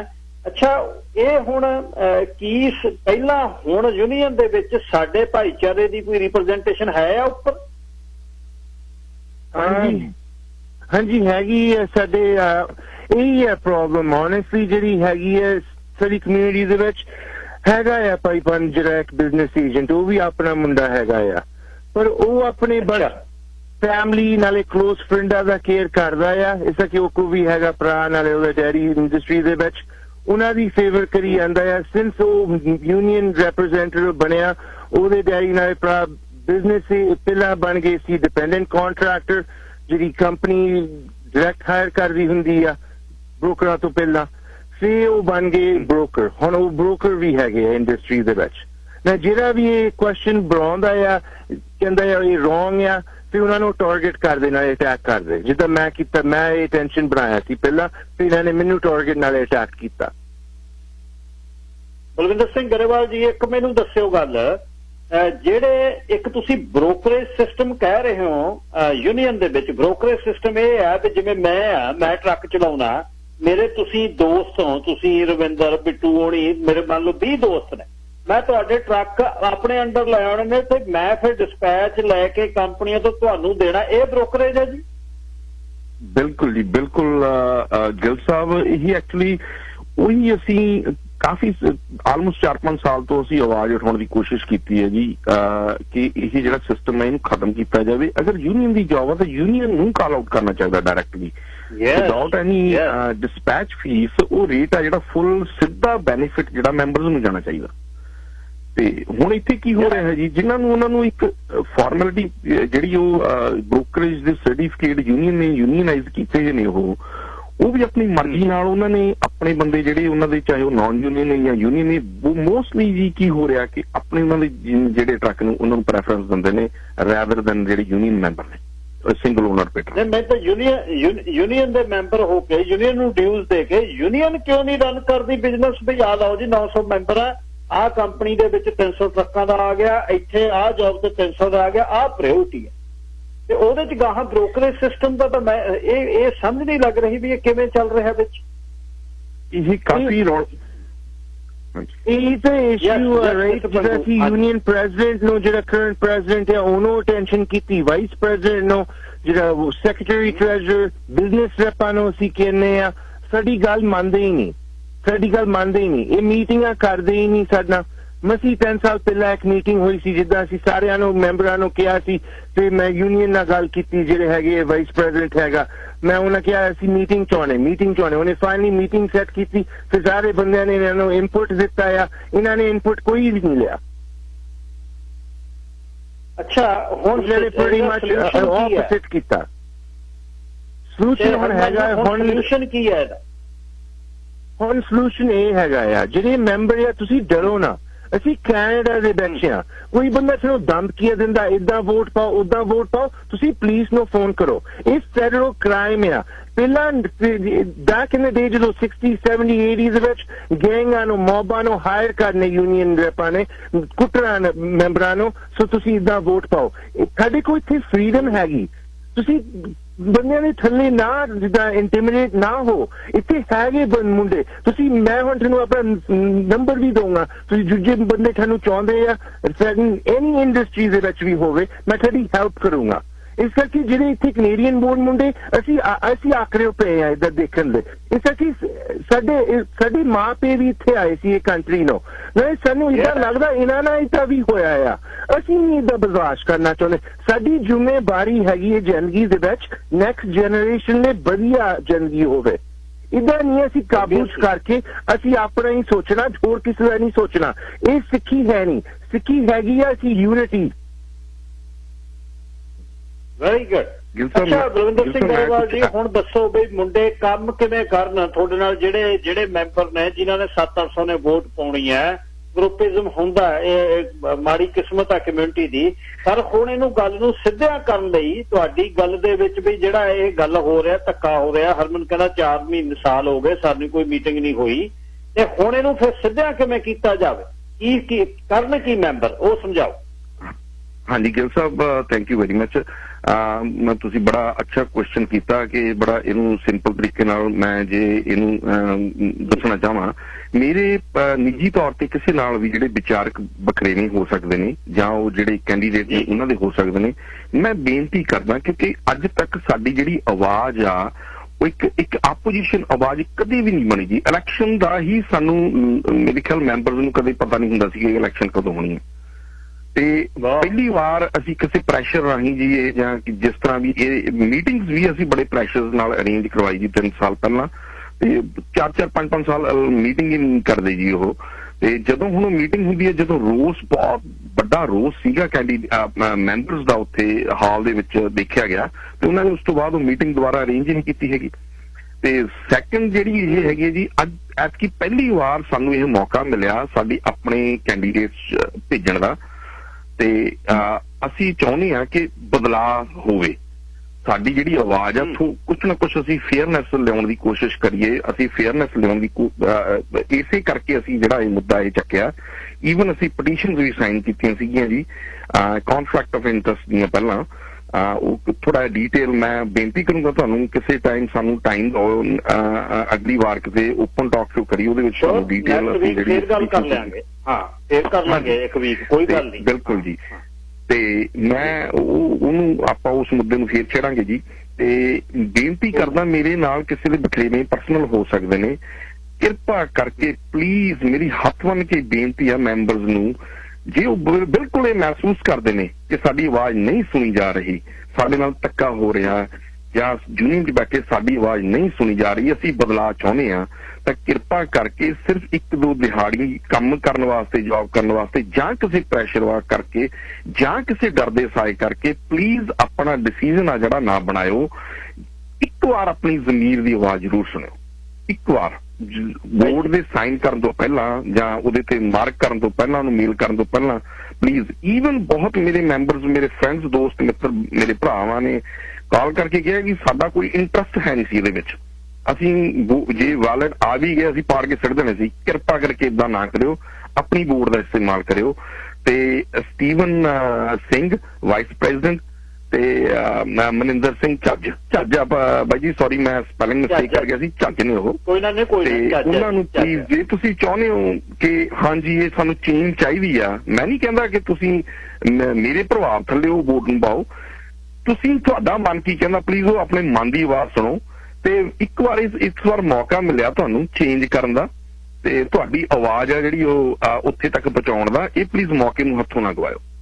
ਮੈਂ ਬੇਨਤੀ ਕਰੂੰਗਾ ਕਿਸੇ ਨਾਲ ਵੀ ਕੋਈ ਬਖਰੇਵਿਆਂ ਤੋਂ ਦੂਰ ਉੱਪਰ ਉੱਠ ਕੇ, ਕਿਉਂਕਿ ਮੈਨੂੰ ਲੱਗ ਰਿਹਾ ਬਾਈ ਜੀ ਇਹ ਸਿਸਟਮ ਨਾ ਅਸੀਂ ਇੰਡੀਆ 'ਚ ਦੇਖਦੇ ਹੁੰਦੇ ਸੀ ਕਿ ਵੱਡੇ ਦਾ ਜਾਂ ਤਾਕਤਵਰ ਬੰਦੇ ਦਾ ਜਿਹੜਾ ਜ਼ੋਰ ਆ, ਉਹ ਬਾਈ ਜੀ ਗੱਲ ਇੱਥੇ ਹੋ ਰਹੀ ਆ। ਮੈਨੂੰ ਅਫਸੋਸ ਆ ਵੀ ਇਹੀ ਜਿਹੀ ਕੰਟਰੀ ਦੇ ਵਿੱਚ ਕਰ ਰਹੇ ਅਸੀਂ ਰਹੇ ਹਾਂ, ਅਸੀਂ ਆਪਣੇ ਲੋਕ ਹੀ ਸਾਡੇ ਕਰ ਰਹੇ ਨੇ। ਦਰਾਹੇ ਯੂਨੀਅਨ 'ਚ ਗੋਲੀਆਂ ਚੱਲਦੀਆਂ ਦੇਖਦੇ ਹੁੰਦੇ ਸੀ ਅਸੀਂ, ਤਾਂ ਇੱਥੇ ਇਹ ਵੀ ਆਹੀ ਕੰਮ ਹੋ ਰਿਹਾ ਹੋ ਗਿਆ। ਇਹੀ ਕੰਮ ਬਿਲਕੁਲ ਜੀ ਪ੍ਰੈਸ਼ਰ। ਔਰ ਦੇਖੋ ਤੁਸੀਂ ਧਮਕੀ ਡਾਇਰੈਕਟਲੀ ਇਨਡਾਇਰੈਕਟਲੀ ਹੋਈ ਹੈ। ਕੱਲ ਜੀ ਬਾਈ ਜੀ ਤੁਹਾਨੂੰ ਪਤਾ ਇਸ ਰੇਡੀਓ ਟਾਕ ਸ਼ੋ ਦੇ ਵਿੱਚ, ਉਸ ਤੋਂ ਬਾਅਦ ਜੀ ਆਪਣੇ ਮੁੰਡੇ ਵਾਈਸ ਪ੍ਰੈਜ਼ੀਡੈਂਟ ਨੂੰ ਤੇ ਉਹਨਾਂ ਨੂੰ ਇਹ ਗੱਲ ਪ੍ਰੈਸ਼ਰਾਈਜ਼ ਕੀਤਾ ਗਿਆ ਕਿ ਤੁਸੀਂ ਸਟੈਪ ਬੈਕ ਕਰ ਲਓ, ਤੇ ਉਹਨਾਂ ਨੂੰ ਇੱਕ ਜੌਬ ਤੋਂ ਵੀ ਟਰਮੀਨੇਟ ਕਰ ਦਿੱਤਾ ਗਿਆ ਉਹਦੇ ਡੈਡ ਨੂੰ। ਵਾਹ। ਤੇ ਕੋਈ ਨਾ, ਅਗਲੇ ਵੀਕ ਫੇਰ ਮੈਂ ਗੱਲਬਾਤ ਕਰੂੰਗਾ ਜੀ ਤੁਹਾਡੇ ਨਾਲ, ਦਿਨ ਸੈੱਟ ਕਰਕੇ। ਬਲਵਿੰਦਰ ਸਿੰਘ ਗਰੇਵਾਲ ਜੀ, ਹਰਮਨ ਪੰਗੂ ਜੀ, ਧੰਨਵਾਦ, ਤੁਸੀਂ ਪਹੁੰਚ ਕੀਤੀ ਆ। ਨੈਕਸਟ ਵੀਕ ਤੁਹਾਡੀਆਂ ਵੋਟਾਂ ਤੋਂ ਪਹਿਲਾਂ ਇੱਕ ਵਾਰ ਫੇਰ, ਹਾਲੇ ਤਾਂ 9 ਦਸੰਬਰ ਨੂੰ ਵੋਟਾਂ ਨੇ ਜੀ। ਇਹ ਵੋਟਾਂ, ਹਾਂਜੀ ਮੈਂ ਇੱਕ ਮੈਂਸ਼ਨ ਕਰਨਾ ਚਾਹੁੰਦਾ, ਵੋਟਾਂ ਜੀ ਵੈਲਿਡ ਆ ਚੁੱਕੇ ਨੇ, ਮੇਲ ਦੇ ਵਿੱਚ ਹੀ ਪਹੁੰਚਣੀਆਂ ਚਾਹੀਦੀਆਂ ਨੇ। ਮੈਂ ਇਹ ਕਹੂੰਗਾ ਕਿ 7 ਤਰੀਕ ਨੂੰ ਪਹੁੰਚ ਜਾਣ ਜੀ ਉੱਥੇ, ਕਿਉਂਕਿ 9 ਤਰੀਕ ਨੂੰ ਸਵੇਰੇ 9 ਵਜੇ ਉਹਨਾਂ ਦੀ ਕਾਊਂਟਿੰਗ ਸ਼ੁਰੂ ਹੋਣੀ ਹੈ ਜੀ। ਤੇ ਦੂਸਰੀ ਗੱਲ, ਇੱਕ ਬਿਲਕੁਲ ਇਹ ਭੁਲੇਖੇ 'ਚ ਰਹਿਣ ਦਿਓ ਕਿ ਤੁਹਾਡਾ ਨਾਂ ਕਿਸੇ ਨੂੰ ਪਤਾ ਲੱਗੇਗਾ ਵੋਟ ਕਿਹਨੂੰ ਪਾਈ ਹੈ। ਉਹਦੇ ਇੱਕ ਐਨਵੈਲਪ ਦੇ ਉੱਪਰ ਨਾਂ ਜ਼ਰੂਰ ਹੈਗਾ ਉਹ ਮੈਂਬਰ ਦਾ, ਉਹ ਸਿਰਫ ਵੈਰੀਫਾਈ ਕਰਨ ਵਾਸਤੇ ਹੈ ਕਿ ਗੁੱਡ ਸਟੈਂਡਿੰਗ ਮੈਂਬਰ ਨੇ। ਜਿਹੜੀ ਵੋਟ ਜਿਹੜੇ ਐਨਵੈਲਪ ਦੇ ਵਿੱਚ ਛੋਟੇ ਦੇ ਵਿੱਚ ਪਾਈ ਹੋਈ ਹੈ, ਪੈਣੀ ਆ ਪਾ ਕੇ ਤੁਸੀਂ ਵਾਪਸ ਭੇਜਣੀ ਆ, ਉਹ ਅਨਾਨਿਮਸ ਹੈ ਜੀ। ਤੇ ਇਸ ਤਰ੍ਹਾਂ ਦਾ ਕੋਈ ਡਰ ਨਾ ਰੱਖਿਓ, ਕੋਈ ਮੈਂਬਰ ਨੂੰ ਕਿਸੇ ਨੂੰ ਜੇ ਕੋਈ ਭੁਲੇਖਾ ਜਾਂ ਕੋਈ ਕੁਐਸਚਨ ਆ ਪਲੀਜ਼ ਮੈਨੂੰ ਜਾਂ ਹਰਮਨ ਨੂੰ ਜਾਂ ਹੋਰ ਵੀ ਕਿਸੇ ਆਪਣੇ ਮੈਂਬਰਸ ਨੂੰ ਫੋਨ ਕਰਕੇ ਉਹ ਕਲੀਅਰ ਕਰ ਲੈਣ। ਬਾਜੀ ਤੁਹਾਡਾ ਮੈਂ ਤਹਿ ਦਿਲੋਂ ਦਿਲ ਦੀ ਗਹਿਰਾਈ ਤੋਂ ਧੰਨਵਾਦ ਕਰਨਾ ਚਾਹੁੰਦਾ, ਤੁਸੀਂ ਬਹੁਤ ਹੀ ਸ਼ਾਰਟ ਨੋਟਿਸ ਦੇ ਵਿੱਚ ਸਾਨੂੰ ਸਮਾਂ ਦਿੱਤਾ, ਤੇ ਅੱਗੇ ਤੋਂ ਵੀ ਮੈਂ ਬੇਨਤੀ ਕਰਦਾ ਤੁਹਾਨੂੰ, ਪਲੀਜ਼ ਸਾਨੂੰ ਮੌਕਾ ਦਿਓ। ਨੈਕਸਟ ਵੀਕ ਆਪਾਂ ਫੇਰ ਗੱਲਬਾਤ ਕਰਾਂਗੇ। ਸ਼ੋਭੇ ਸ਼ਾਮਾ ਪੰਗੂ ਜੀ ਤੇ ਗਰੇਵਾਲ ਜੀ, ਸ਼ੋਭੇ ਸ਼ਾਮ ਹਾਂਜੀ ਬਸ ਥੈਂਕ ਯੂ। Thank you. ਇਹ ਸਨ ਸੁਰਿੰਦਰ ਸਿੰਘ ਗਰੇਵਾਲ, ਹਰਮਨ ਸਿੰਘ ਪੰਗੂ। ਜਿਹੜੀ ਤੌੜੀ ਦਾ ਚੱਪਣ ਚੱਕਦੇ ਆ ਹੋਰੇ ਕੁਛ ਉਬੜੀ ਜਾਂਦਾ, ਵਿੱਚ ਰਿੱਝੀ ਜਾਂਦਾ। ਰੱਬ ਰਾਖਾ ਯਾਰ ਸਾਡੀ ਕੌਮ ਦਾ, ਅਸੀਂ ਬਣੂਗਾ ਸਾਡੀ ਦਾ ਕੀ ਆ। ਜਿਹੜਾ ਲਾਣੇਦਾਰ ਬਣ ਜਾਂਦਾ ਹੈ ਉਹ ਕਹਿੰਦਾ ਦੂਜਾ ਨਹੀਂ ਨੇੜੇ ਆ ਸਕਦਾ। ਇੱਕ ਕਾਲਰ ਨੇ ਜਿਸ ਸੁਰਿੰਦਰ ਸਿੰਘ ਕੋਈ ਗੱਲਬਾਤ ਕਰ ਰਹੇ ਨੇ, ਲਾਈਨ ਨੰਬਰ 3। ਵਾਹਿਗੁਰੂ ਖਾਲਸਾ ਵਾਹਿਗੁਰੂ ਫਤਿਹ ਭਾਈ ਸਾਹਿਬ ਜੀ। ਵਾਹਿਗੁਰੂ ਜੀ ਕਾ ਖਾਲਸਾ ਵਾਹਿਗੁਰੂ ਜੀ ਕੀ ਫਤਿਹ। ਭਾਈ ਸਾਹਿਬ ਜਿਹੜੀ ਗੱਲ ਤੁਸੀਂ ਅਖੀਰ ਤੇ ਕਹੀ ਹੈ ਨਾ, ਇਹ ਸਾਰਾ ਚੱਕਰ ਹੀ ਇਹੋ। ਮੈਨੂੰ ਆਲਮੋਸਟ ਮੈਨੂੰ ਡੰਪਾ ਚਲਾਉਂਦੇ ਨੂੰ 20 ਸਾਲ ਹੋ ਗਏ ਆ। 2000 ਲੱਗਾ। ਅੱਛਾ ਇੱਥੇ ਜਿਹਨੂੰ ਵੀ ਅਸੀਂ ਚੁਣ ਕੇ ਘੱਲਦੇ ਨਾ, ਜਿੱਦਾਂ ਇੰਡੀਆ ਵਾਲਾ ਸੇਮ, ਜਿਵੇਂ ਤੁਸੀਂ ਕਹਿੰਦੇ ਗੋਲੀਆਂ ਚੱਲਦੀਆਂ, ਉਹ ਸੇਮ ਹੁੰਦਾ। ਜਿਹਨੂੰ ਚੁਣ ਕੇ ਘੱਲਦੇ ਆ ਉਹ ਜਦੋਂ ਸੂਤ ਆ ਜਾਂਦਾ ਉਹ ਕਹਿੰਦਾ ਮੇਰਾ ਸੂਤ ਆ ਗਿਆ, ਬਾਕੀ ਜਿੱਥੇ ਮਰਜ਼ੀ ਦਰੜਦੀ ਹੈ। ਸਾਡੀ ਕੌਮ ਦੀ ਜਾਂ ਸਾਡੇ ਕੰਮਾਂ ਦੀ ਤਰਾਸ ਸਭ ਤੋਂ ਵੱਡੀ ਇਹੋ ਹੀ ਆ। ਜਿਹੜੇ ਅੱਜ ਹੁਣ ਉਹਨਾਂ ਨਾਲ ਗੱਲ ਚਲੋ ਨਹੀਂ ਹੋ ਗਈ ਹਨਾ, ਪਰ ਗੱਲ ਅੱਜ ਵੀ ਇਹੋ ਹੈ ਤੇ ਕੱਲ ਨੂੰ ਮੁੜ ਕੇ ਵੀ ਹੋਣੀ। ਜਿਹਨੂੰ ਵੀ ਚੁਣਦਾ, ਮੈਂ ਤੇ ਇੱਕ ਗੱਲ ਖਤਮ ਕਰਦਾ, ਜਿੰਨੇ ਵੀ ਕੀਤਾ, ਜਿਹਨੂੰ ਵੀ ਚੁਣ ਕੇ ਘੱਲਦੇ ਉਹ ਬਸ ਆਪਣੇ ਨੇ ਜੜ੍ਹਾਂ ਵੜਦੇ ਆ, ਬਾਕੀ ਕੁਛ ਨਹੀਂ, ਉਸ ਤੋਂ ਬਾਅਦ ਕੁਛ ਨਹੀਂ ਹੁੰਦਾ ਇੱਥੇ। ਧੰਨਵਾਦ ਜੀ। ਵਾਹਿਗੁਰੂ ਜੀ ਕਾ ਖਾਲਸਾ ਵਾਹਿਗੁਰੂ ਜੀ ਫਤਿਹ। ਕੋਈ ਨਾ, ਆਪਾਂ ਅਗਲੇ ਵੀਕ ਬਲਵਿੰਦਰ ਸਿੰਘ ਗਰੇਵਾਲ ਉਹਨਾਂ ਨੂੰ ਕਹਾਂਗੇ, ਫਿਰ ਜਿਹੜੇ ਚਾਚੀ ਤੇ ਸਟੀਵਨ ਸਿੰਘ ਹੋਣੀ ਬਦਲਾਅ ਲਈ ਆ ਰਹੇ ਨੇ ਉਹਨਾਂ ਨਾਲ ਵੀ ਗੱਲਬਾਤ ਕਰਾਂਗੇ। ਭਾਈ ਦੱਸੋ, ਫਿਰ ਲੋਕ ਸੁਣਨਗੇ ਤੇ ਆਪਾਂ ਗੱਲ ਸੁਣ ਲਾਂਗੇ ਉਹਨਾਂ ਦੀ ਵੀ। ਇਹ ਜਿਹੜੀ ਤੁਸੀਂ ਗੱਲ ਕੀਤੀ ਹੈ ਇਹਨੂੰ ਵੀ ਆਪਾਂ ਕਾਮਯਾਬ ਕਰਾਂਗੇ ਵੀ ਕੀ ਇਸ਼ੂ ਆ। ਵਪਾਰਕ ਸੰਦੇਸ਼ਾਂ ਤੋਂ ਬਾਅਦ ਥੋੜਾ ਜਿਹਾ ਸਮਾਂ ਗੱਲਬਾਤ ਕਰੂੰਗਾ ਮੈਂ ਡੇਵ ਦਿਓਲ ਉਹਨਾਂ ਨਾਲ। ਫਲੱਡ ਵਿਕਟਮਸ ਜਿਹੜੇ ਨੇ ਉਹ ਗਰੁੱਪ ਪਰਿਵਾਰ ਦੇ ਨਾਲ ਅੱਜ ਮੇਤੇ ਗੱਲ ਨਹੀਂ ਹੋ ਸਕੀ, ਉਧਰ ਬਿਜ਼ੀ ਰਿਹਾ। ਉਹਨਾਂ ਨਾਲ ਗੱਲ ਕਰਨ ਤੋਂ ਬਾਅਦ ਜਦੇ ਹੀ ਕੁਲਦੀਪ ਸਿੰਘ ਤੱਖਰ ਆਉਣਗੇ। ਉਹਦੇ ਵਿੱਚ ਸੁਮਨ ਸਤਰੇਰੀ ਦਾ ਜਿਹੜਾ ਏਰੀਆ, ਉੱਥੇ ਸਾਡੇ ਜਿਹੜੇ ਘਰਾਂ ਦਾ ਹਾਲ ਹੈ, ਕੋਈ 70 ਤੋਂ 100 ਫਾਰਮਰ ਨੇ। ਸਾਰੀ ਜ਼ਿੰਦਗੀ ਦੀ ਕਮਾਈ ਜਿਹੜੀ ਹੈ ਉਹ ਪਾਣੀ ਦੇ ਥੱਲੇ ਹੈ ਤੇ ਰੱਬ ਜਾਣਦਾ ਹੈ ਬਈ ਕਿਹੋ ਜਿਹਾ ਸਮਾਂ ਅੱਗੇ। ਪਰ ਸਰਕਾਰ ਆਪਣਾ ਕੰਮ ਕਰੇ ਤੇ ਅਸੀਂ ਆਪਣੇ ਭਾਈਚਾਰੇ ਦੇ ਤੌਰ ਤੇ ਅਸੀਂ ਆਪਣਾ ਕੰਮ ਕਰਾਂ। ਦੇਵ ਦਿਓਲ ਹੋਣੀ ਮੇਰੇ ਨਾਲ ਨੇ, ਉਹ ਦੱਸਣਗੇ ਕਿ ਹੁਣ ਸਿਚੁਏਸ਼ਨ ਕੀ ਹੈ। ਤੇ ਇੱਕ ਸਹਿਜ ਪਾਠ ਸਾਹਿਬ ਪ੍ਰਾਰੰਭ ਕੀਤੇ ਨੇ ਉਹਨਾਂ ਨੇ ਬਾਬਾ ਬੰਦਾ ਸਿੰਘ ਬਹਾਦਰ ਗੁਰਦੁਆਰਾ ਸਾਹਿਬ ਦੇ ਵਿੱਚ, ਤੇ ਉਹਦੇ ਬਾਰੇ ਜਾਣਕਾਰੀ ਦੇਣਗੇ। ਗਿੱਲ ਸਾਹਿਬ ਸਵਾਗਤ ਜੀ, ਸਤਿ ਸ੍ਰੀ ਅਕਾਲ। ਵੀਰ ਜੀ ਸਤਿ ਸ੍ਰੀ ਅਕਾਲ। ਪਹਿਲਾਂ ਤਾਂ ਤੁਹਾਨੂੰ ਤੇ ਤੁਹਾਡੇ ਸਾਰੇ ਲਿਸਨਰਾਂ ਨੂੰ। ਤੇ ਵੀਰ ਜੀ ਆਪਾਂ ਗੁਰਦੁਆਰਾ ਬਾਬਾ ਬੰਦਾ ਸਿੰਘ ਬਹਾਦਰ ਸਹਿਜ ਪਾਠ ਪ੍ਰਕਾਸ਼ ਕਰਾਇਆ ਅੱਜ 10 ਵਜੇ, ਤੇ ਜਿਹਦਾ ਭੋਗ ਸੈਚਰਡੇ ਨੂੰ 10 ਵਜੇ ਪੈਣਾ ਤੁਹਾਡੇ 4 ਤਰੀਕ ਨੂੰ। ਤੇ ਕਿਉਂਕਿ ਕੱਲ ਸੈਚਰਡੇ ਨੈਕਸਟ ਸੈਚਰਡੇ। ਤੇ ਵੀਰ ਜੀ ਇੱਕ ਤੁਹਾਡੇ ਜਰੀਏ ਮੈਂ ਕਹਿਣਾ ਚਾਹੁੰਦਾ ਸੀ, ਜਿੰਨੇ ਵੀ ਸਾਡੇ ਭਾਈਚਾਰੇ ਦੇ ਜਾਂ ਨੌਨ ਭਾਈਚਾਰੇ ਦੇ MP MLA ਦਾ ਪਲੀਜ਼ ਪਹੁੰਚਣ। ਸਾਰੇ ਜਿਨ੍ਹਾਂ ਨੂੰ ਸਾਤੋਂ ਪਰਸਨਲੀ ਨਾ ਵੀ ਕਿਹਾ ਜਾਵੇ ਉਹ ਵੀ ਪਲੀਜ਼ ਪਹੁੰਚਣ, ਸਾਡੀ ਦੁੱਖ ਤਕਲੀਫ ਸੁਣਨ। ਜਿਹੜੇ ਅਸੀਂ 70 ਤੋਂ 100 ਫਾਰਮਰ ਇੱਥੇ ਸਟਕ ਹੋਏ ਆ ਇਸ ਟਾਈਮ। ਤੇ ਤੁਹਾਡੇ ਮਾਧਿਅਮ ਰਾਹੀਂ ਮੈਂ ਇਹ ਗੱਲ ਕਹਿਣੀ ਚਾਹੁੰਦਾ ਵੀ ਜਿੰਨੇ ਵੀ ਸਾਡੇ ਨੁਮਾਇੰਦੇ ਚੁਣੇ ਹੋਏ ਆ, ਪਲੀਜ਼ ਉਹ ਸੈਚਰਡੇ 4 ਤਰੀਕ ਨੂੰ ਬਾਬਾ ਬੰਦਾ ਸਿੰਘ ਬਹਾਦਰ ਗੁਰਦੁਆਰਾ ਸਾਹਿਬ ਪਹੁੰਚਣ ਜੀ ਜ਼ਰੂਰ। ਅੱਛਾ ਬਾਈ ਜੀ, ਹੁਣ ਜਿਹੜੀ ਹੜ੍ਹ ਵਾਲੀ ਜਿਹੜੀ ਸਿਚੁਏਸ਼ਨ ਕੁਛ ਘਟਿਆ ਥੋੜਾ ਬਹੁਤ ਆਪਣਾ ਜਿਹੜਾ ਪਾਣੀ, ਜਾਂ ਤੁਸੀਂ ਜਾ ਕੇ ਆਏ ਦੇਖ ਕੇ ਆਏ, ਕੁਛ ਪਤਾ ਲੱਗਿਆ ਜੀ? ਵੀਰ ਜੀ ਘਟਿਆ ਤਾਂ ਨਹੀਂ ਪਾਣੀ ਜਿਹੜੀ ਏਰੀਆ ਦੇ ਵਿੱਚ ਆਪਣਾ ਫਾਰਮ ਆ ਉੱਥੇ ਦਾ ਪਾਣੀ ਅੱਜ ਹੋਰ ਵਧਣ ਦੇ ਚਾਂਸਸ ਜ਼ਿਆਦਾ ਹੋਈ ਜਾਂਦੇ ਆ, ਕਿਉਂਕਿ ਮੀਂਹ ਬਹੁਤ ਜ਼ਿਆਦਾ ਪਈ ਜਾਂਦਾ ਰਾਤ ਤੋਂ। ਕਿਉਂਕਿ ਜਿਹੜੇ ਉਹਨਾਂ ਦੇ ਪੰਪ ਬਹੁਤ ਘੱਟ ਮਾਤਰਾ ਚ ਪਾਣੀ ਖਿੱਚ ਰਹੇ ਆ। ਆਈ ਡੋਂਟ ਨੋ ਵੀ ਇਹ ਕਾਹਤੇ ਇੰਨਾ ਫਾਸਟ ਪਾਣੀ ਕਾਹਤੇ ਨਹੀਂ ਕੱਢ ਰਹੇ, ਕੀ ਕਾਰਨ ਉਹਦੇ ਵਿੱਚ, ਕਿੱਥੇ ਅਣਗਹਿਲੀ ਆ। ਅੱਛਾ, ਜਿਹੜੇ ਡਾਈਕ ਜਿਹੜੇ ਤੁਸੀਂ ਬੰਨ ਟੁੱਟੇ ਨੇ ਜੀ, ਉਹਨਾਂ ਦੀ ਹਾਲਤ ਖਸਤਾ ਸੀ ਇਹਦੇ ਮੀਂਹ ਤੋਂ ਪਹਿਲਾਂ? ਹਾਂਜੀ, ਜਿਹੜਾ ਡਾਈਕ ਸੀ ਵੀਰ ਜੀ ਉਹ ਤਾਂ ਬੰਨ ਲਾਤਾ। ਫਰੇਜ਼ਰ ਰਿਵਰ ਤਾਂ ਹੁਣ ਬਹੁਤ ਡਾਊਨ ਹੋ ਗਿਆ। ਅੱਛਾ ਹੁਣ ਤਾਂ ਇਹਨਾਂ ਨੂੰ ਜ਼ਿਆਦਾ ਤੋਂ ਜ਼ਿਆਦਾ ਪੰਪ ਲਾ ਕੇ ਪਾਣੀ ਕੱਢਣਾ ਚਾਹੀਦਾ ਸੀ। ਇਹ ਪਤਾ ਨਹੀਂ ਕੀ ਕਰਨਾ। ਸਾਨੂੰ ਤਾਂ ਇਹ ਵੀ ਸੁਣਨ ਦੇ ਵਿੱਚ ਆਇਆ ਵੀ ਜਿਹੜੇ ਡੱਚ ਭਾਈਚਾਰੇ ਦੇ ਲੋਕ ਆ, ਕਿਉਂਕਿ ਹਾਲੈਂਡ ਦੇ ਵਿੱਚ ਬਹੁਤ ਜ਼ਿਆਦਾ ਕਹਿ ਲਓ ਵੀ ਆਪਣੇ ਫਲੱਡ ਆਉਂਦੇ ਆ, ਉਹ ਕਹਿੰਦੇ ਸਾਨੂੰ ਚਾਂਸ ਦਿਓ, ਅਸੀਂ ਤੁਹਾਨੂੰ ਕੱਢ ਕੇ ਦਿਖਾਉਣੇ ਆ। ਤੁਸੀਂ ਦੇਖਦੇ ਹੋਵੋਗੇ ਜਿਹੜੇ ਆ ਗਾਵਾਂ ਦਾ ਗੋਹਾ ਕੱਢਣ ਵਾਲੇ ਵੱਡੀਆਂ ਵੱਡੀਆਂ ਗੰਨਾਂ ਚੱਲਦੀਆਂ ਹੁੰਦੀਆਂ, ਇਹਨਾਂ ਕੋਲੇ ਬਹੁਤ ਤਕੜੇ ਤੋਂ ਤਕੜੇ ਪੰਪ ਆ, ਜਿਵੇਂ ਕਹਿ ਲਓ ਵੀ ਇਹ ਉਹਨਾਂ ਨੂੰ ਨੇੜੇ ਨਹੀਂ ਜਾਣ ਦਿੰਦੇ। ਅੱਛਾ, ਹੁਣ ਉਹ ਕਹਿ ਰਹੇ ਨੇ ਵੀ ਸਾਨੂੰ ਦੇ ਦਿਓ ਤੇ ਅਸੀਂ ਕਰ ਦਿੰਦੇ ਆ। ਹੈ ਹਾਂਜੀ, ਉਹ ਇਹ ਕਹਿ ਰਹੇ ਆ ਜੀ ਵੀ ਸਾਨੂੰ ਦੇ ਦਿਓ, ਸਾਡੇ ਫਾਰਮ ਦੇ ਲਾਗੇ ਹੀ ਆ। ਗੋਰੇ ਨਾਲ ਦੀ ਗੱਲ ਹੋਈ ਸੀ, ਉਹ ਕਹਿੰਦਾ ਸਾਨੂੰ ਛੱਡਣ, ਅਸੀਂ ਇਹਨਾਂ ਨੂੰ ਕੱਢ ਕੇ ਦਿਖਾਉਂਦੇ ਆ ਪਾਣੀ ਕਿਵੇਂ ਨਿਕਲਦਾ ਹੁੰਦਾ। ਬੜੀ ਦੁੱਖ ਦੀ ਕਹਾਣੀ ਆ ਵੇ।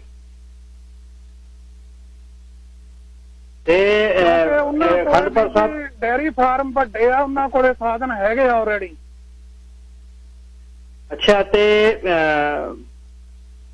ਇਹ ਜਿਹੜਾ ਹੁਣ ਆਪਣਾ ਉਸ ਦਿਨ ਤੇ ਇਹਦਾ ਮਤਲਬ 4 ਦਸੰਬਰ ਵਾਲੇ ਦਿਨ ਜਿੱਦਣ ਭੋਗ ਪੈਣੇ ਨੇ, ਉਦੋਂ ਸਾਰਿਆਂ ਨੂੰ ਬੇਨਤੀ ਆ ਕਿ ਸਾਰੇ ਉੱਥੇ ਪਹੁੰਚਣ, ਸਾਰੀਆਂ ਸਭਾ ਸੁਸਾਇਟੀਆਂ, ਤੇ ਹੁਣ ਖੁੱਲਾ ਸੱਦਾ ਹੀ ਦੇ ਰਹੇ ਆ। ਉਦੋਂ ਵਿਚਾਰ ਕੀਤੀ ਜਾਵੇ ਕਿ ਇਹਨਾਂ 100 ਪਰਿਵਾਰਾਂ ਨੂੰ ਆਪਾਂ ਕਿਵੇਂ ਸਾਂਭ ਸਕਦੇ ਹਾਂ, ਕੀ ਕਰ ਸਕਦੇ ਹਾਂ। ਸਰਕਾਰਾਂ ਆਪਣਾ ਕੰਮ ਕਰਨ, ਅਸੀਂ ਆਪਣਾ ਤੌਰ ਤੇ ਕਰਨਾ। ਮੈਂ ਤੁਹਾਨੂੰ ਇੱਕੋ ਗੱਲ ਕਹਿਣਾ, ਮਨੁੱਖ ਦਾ ਦੇ ਜਰੀਏ ਮੈਂ ਵੀ ਇੱਕ ਇਨਸਾਨ ਆ ਵੀ ਚਲੋ ਮੈਂ ਕਹਿ ਦੇਣਾ ਵੀ ਮੈਂ ਤਾਂ ਜਦੋਂ ਨਵੇੜਾ ਹੋ ਗਿਆ ਮੈਂ ਤਾਂ ਵੇਚ ਜੂ, ਪਰ ਜਿਹੜਾ ਸਾਡਾ ਲਊ ਤਾਂ ਇਹਨੂੰ ਹਿਊਮਨਸ ਬੰਦਾ ਹੀ ਲਊਗਾ, ਇਹਨੂੰ ਖਰੀਦੂ ਤਾਂ। ਜੇ ਅੱਜ ਮੈਂ ਫਸ ਸਕਦਾ, ਮੇਰਾ ਭੈਣ ਭਾਈ, ਕੋਈ ਮੇਰੇ ਬੱਚੇ, ਆਉਣ ਵਾਲੇ ਸਮੇਂ 'ਚ ਇਹਦਾ ਹੱਲ ਹੋਣਾ ਚਾਹੀਦਾ। ਕੋਈ ਵੀਰ ਜੀ ਅੰਡਰਸਟੈਂਡ ਕਰਦਾ ਜਿਹੜੀ ਗੱਲ ਮੈਂ ਕਹਿਣੀ ਚਾਹੁੰਦਾ। ਇਹ ਨਹੀਂ ਵੀ ਜੇ ਮੈਂ ਲੰਘ ਗਿਆ ਤੇ ਬ੍ਰਿਜ ਟੁੱਟ ਜੇ। ਮੈਂ ਇਹ ਨਹੀਂ ਕਹਿੰਦਾ ਵੀ ਜੇ ਮੈਂ ਨਿਕਲ ਗਿਆ ਤੇ ਕੱਲ ਨੂੰ ਮੈਂ ਵੇਚ ਜਾਂ ਤੇ ਮੁੜ ਕੇ ਮਸਲਾ ਹੱਲ ਹੋ ਜੇ। ਨਹੀਂ, ਜੋ ਅੱਜ ਅਸੀਂ ਜਿਹੜਾ ਬੈਡ ਟਾਈਮ ਦੇਖਿਆ, ਅਸੀਂ ਇਹ ਚਾਹੁੰਦੇ ਹਾਂ ਹੋਰ ਇਨਸਾਨ ਨਾ ਇਹ ਚੀਜ਼ ਦਾ ਸਾਹਮਣਾ ਕਰੇ। ਬਿਲਕੁਲ ਤੁਹਾਡੀ ਗੱਲ ਠੀਕ ਆ। ਤੇ ਆਪਾਂ ਇਸ ਤੇ ਆਉਣ ਵਾਲੇ ਦਿਨਾਂ 'ਚ ਕੱਲ ਨੂੰ ਫੇਰ ਇੱਕ ਵਾਰ ਫੇਰ ਗੱਲ ਕਰਾਂਗੇ, ਅਪਡੇਟ ਹੋਵੇ ਵੀ ਕੀ ਚੱਲ ਰਿਹਾ, ਕੀ ਗੱਲਬਾਤ ਚੱਲ ਰਹੀ ਹੈ। ਪਰ ਅਖੰਡ ਜਿਹੜਾ ਸਹਿਜ ਪਾਠ ਪ੍ਰਾਰੰਭ ਹੋਇਆ ਅੱਜ, ਉਸਦੇ ਭੋਗ ਅਗਲੇ ਸ਼ਨੀਚਰਵਾਰ ਨੂੰ ਪੈਣੇ ਆ। ਆਹ ਸ਼ਨੀਚਰਵਾਰ ਨੂੰ ਨਹੀਂ, ਉਦੋਂ ਅਗਲੇ। ਧੰਨਵਾਦ ਤੇ ਆਪਣਾ ਖਿਆਲ ਰੱਖਿਓ ਬਾਈ ਜੀ। ਆਪਾਂ ਲੱਗੇ ਹੋਏ ਆ ਬਾਈ ਜੀ। ਥੈਂਕ ਯੂ ਤੁਹਾਡਾ ਬਹੁਤ ਬਹੁਤ। ਸਾਰੇ ਸਾਡੇ ਜਿੰਨੇ ਵੀ ਅਸੀਂ ਦੁਖੀ ਪਰਿਵਾਰ ਕਹਿ ਲਓ ਵੀ ਸਾਰੇ ਹੀ ਤੁਹਾਡਾ ਬਹੁਤ ਬਹੁਤ ਧੰਨਵਾਦ ਕਰਦੇ ਆ। ਤੁਸੀਂ ਸਾਡੀ ਆਵਾਜ਼ ਬੁਲੰਦ ਕਰਦੇ ਹੋ ਵੀਰ ਜੀ, ਅਸੀਂ ਤੁਹਾਡਾ ਦੇਣ ਹੀ ਨਹੀਂ ਦੇ ਸਕਦੇ। ਨਾ, ਇਹ ਨਹੀਂ ਕਹਿਣਾ, ਇਹ ਆਵਾਜ਼ਾਂ ਤੇ ਮਾਈਕ ਸਾਰੇ ਤੁਹਾਡੇ ਲਈ ਹੋ ਨੇ, ਸਾਡਾ ਕੁਛ ਨਹੀਂ। ਇਹਦੇ ਲਈ ਅਸੀਂ, ਇਹ ਦੁੱਖ ਦਾ ਸਮਾਂ ਤੇ ਅਸੀਂ ਨਾਲ ਆ ਭਾਈਚਾਰੇ ਦੇ। ਭਾਈਚਾਰਾ ਇਕੱਠਿਆਂ ਹੋ ਕੇ ਇੱਕ ਦੂਜੇ ਦੇ ਨਾਲ ਕੰਮ ਕਰਦਾ। ਧੰਨਵਾਦ ਬਹੁਤ ਬਹੁਤ। ਥੈਂਕ ਯੂ ਵੀਰ ਜੀ। ਇਹ ਰਿਸਪੈਕਟ ਦੀ ਗੱਲ ਹੀ ਹੈ ਜੀ। ਜੇ ਤੁਹਾਨੂੰ ਰਿਸਪੈਕਟ ਦੇਵਾਂਗੇ ਤਾਂ ਸਾਨੂੰ ਵੀ ਪਤਾ ਤੁਸੀਂ ਸਾਡੀ ਕਮਿਊਨਿਟੀ ਦੇ ਜਾਣੇ ਪਹਿਚਾਣੇ ਇੱਕ ਕਹਿ ਲਓ ਵੀ ਇਨਸਾਨ ਹੋ।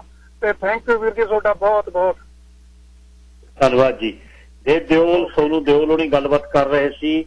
ਤਾਂ ਜਸਵੰਤ ਸਿੰਘ ਢਿੱਲੋਂ ਹੋਣਾ ਨਾਲ ਮੈਂ ਕੱਲ ਗੱਲ ਕਰਾਂਗਾ। ਜਸਵੰਤ ਸਿੰਘ ਢਿੱਲੋਂ ਉਹਨਾਂ ਦੇ ਘਰ ਦਾ ਪਾਣੀ ਤੇ ਟਿਕਟੌਕ ਤੇ ਜਿਹੜੇ ਸਰਦਾਰ ਜੀ ਸਿਰ ਤੇ ਦਸਤਾਰ ਆ ਜਿਹੜਾ ਮਿਣ ਰਹੇ ਨੇ ਪਾਣੀ ਇੰਚੀ ਟੇਪ ਦੇ ਨਾਲ, ਮੇਜਰਿੰਗ ਟੇਪ ਦੇ ਨਾਲ, ਦੱਸਦੇ ਨੇ ਕਿ ਆਹ ਜਿਹੜੀ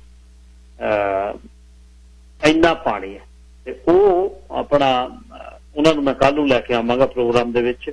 ਤੇ ਫਿਰ ਆਪਾਂ ਇਹੀ ਜਿਹੜੀ ਗੱਲਬਾਤ ਆਪਾਂ ਕਰਨੀ ਹੈ ਕਿ ਅਸੀਂ ਕੀ ਕਰ ਲਈਏ, ਕੀ ਭਾਈਚਾਰੇ ਲਈ ਕਰ ਸਕਦੇ। ਇਹ ਬਹੁਤ ਦੁੱਖ ਦਾ ਸਮਾਂ। ਹੁਣ ਉੱਗੇ ਡੌਗ ਬਰੀਡਰ ਜਿਨ੍ਹਾਂ ਨੇ ਆਪਣੀ ਇਸ ਮਿਹਨਤ ਦਾ ਲੋਹਾ ਮਨਾਇਆ, ਇੱਥੇ ਨਹੀਂ, ਦਿੱਲੀ ਤੇ ਭਾਰਤ ਦੇ ਵਿੱਚ ਜਿਹੜੇ ਈਡੀ ਦੇ ਵਿੱਚ, ਐਨਫੋਰਸਮੈਂਟ ਡਾਇਰੈਕਟੋਰੇਟ ਦੇ ਵਿੱਚ ਉਹਨਾਂ ਦੇ ਕੁੱਤੇ ਜਿਹੜੇ ਨੇ ਉਹ ਕੰਮ ਕਰ ਰਹੇ ਨੇ।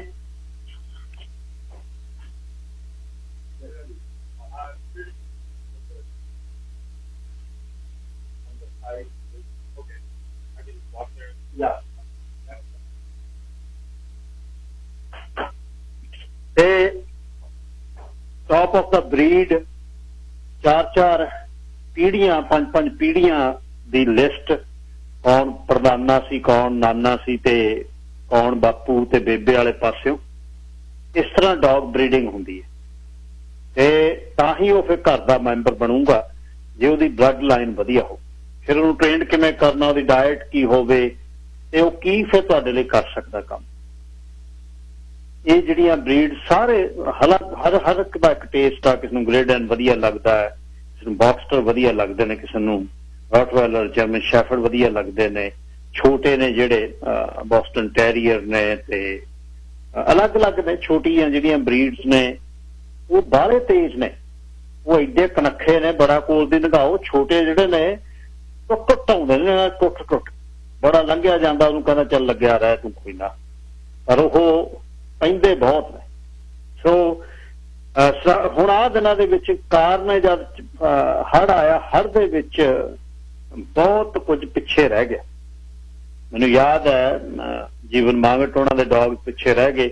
ਉਹ ਕਹਿੰਦੇ ਮੈਨੂੰ ਕੱਲ ਨੂੰ ਮੇਰੇ ਪਹਿਲਾਂ ਉੱਥੋਂ ਡੌਗਸ ਲਿਆ ਕੇ ਦਿਓ, ਮੈਂ ਨਹੀਂ ਬਚਦਾ। ਸਵੇਰੇ ਹੀ ਸਾਜਰੇ ਬੋਟ ਭੇਜੀ, ਦੇਵ ਸਿੱਧੂ ਉਹਨਾਂ ਨੂੰ ਮਿਹਨਤ ਕੀਤੀ, ਉਹਨਾਂ ਨੇ ਆਰਗੇਨਾਈਜ਼ ਕੀਤਾ ਤੇ ਜੀਵਨ ਮਾਂਗਟ ਦੇ ਡੌਗ ਵਾਪਸ ਆਏ।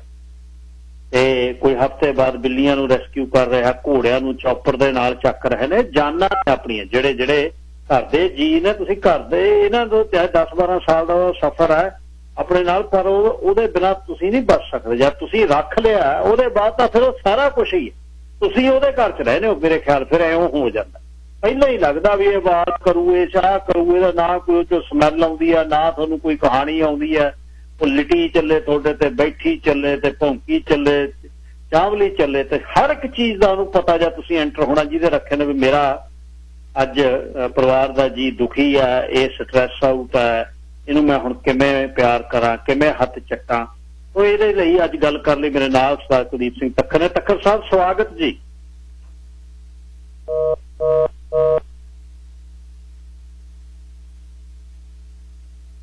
ਕੁਲਦੀਪ ਸਿੰਘ ਤੱਖਰ ਦਾ ਫੋਨ ਡਿਸਕਨੈਕਟ ਹੋ ਗਿਆ ਜੀ, ਦੁਬਾਰਾ ਫੇਰ ਟਰਾਈ ਕਰਦੇ ਆ। ਤੇ ਪ੍ਰੋਗਰਾਮ ਤੁਹਾਡੇ ਤੱਕ ਪਹੁੰਚਾਉਂਦੇ ਨੇ ਸੰਧੂ ਤੇ ਸਰਾਂ। ਸੰਧੂ ਤੇ ਸਰਾਂ ਮਾਰਗੇਜ ਐਂਡ ਸਪੋਰਟ ਦੇ ਵਿੱਚ ਤੁਹਾਨੂੰ ਮਾਰਗੇਜ ਦੀ ਜ਼ਰੂਰਤ ਹੈ, ਰੈਜ਼ੀਡੈਂਸ਼ੀਅਲ ਕਮਰਸ਼ੀਅਲ ਕੰਸਟਰਕਸ਼ਨ ਦੀ, ਤਾਂ 778 552 6669 778 241 3342 ਸੰਧੂ ਤੇ ਸਰਾਂ ਤੇ ਤੁਸੀਂ ਫੋਨ ਕਰ ਸਕਦੇ ਹੋ। 7785526669 7782413342। ਮਦਰ ਇੰਡੀਆ ਤੇ ਸ਼ੁਕਲਾ ਜੀ ਨਾਲ ਤੁਸੀਂ ਗੱਲਬਾਤ ਕਰਿਓ। 604 430 6072। ਤੁਹਾਨੂੰ ਹੈਅਰ ਡਾਈ ਸ਼ੈਂਪੂ ਚਾਹੀਦਾ, ਮੋਰਾਕੋ ਦਾ ਬਣਿਆ ਆਰਗਨ ਤੇਲ ਚਾਹੀਦਾ। ਮੋਰਾਕੋ ਕੰਟਰੀ ਘੁੰਮਣ ਵਾਲੀ ਆ, ਜੇ ਕਦੇ ਸਮਾਂ ਲੱਗਿਆ, ਸਾਜ਼ਗਾਰ ਹੋ ਗਿਆ ਕੈਸਾ ਬਲਾਂਕਾ ਤੇ ਮੋਰਾਕੋ ਦਾ ਜਿਹੜਾ ਰੂਰਲ ਏਰੀਆ ਉਹ ਘੁੰਮਣ ਵਾਲਾ ਪੇਂਡੂ ਏਰੀਆ, ਤੇ ਉੱਥੇ ਜ਼ਰੂਰ ਗੇੜਾ ਮਾਰ ਕੇ ਆਇਓ। 604 430 6072 ਇਹ ਨੰਬਰ ਹੈ ਸ਼ੁਕਲਾ ਜੀ ਦਾ। ਤੇ ਤੁਸੀਂ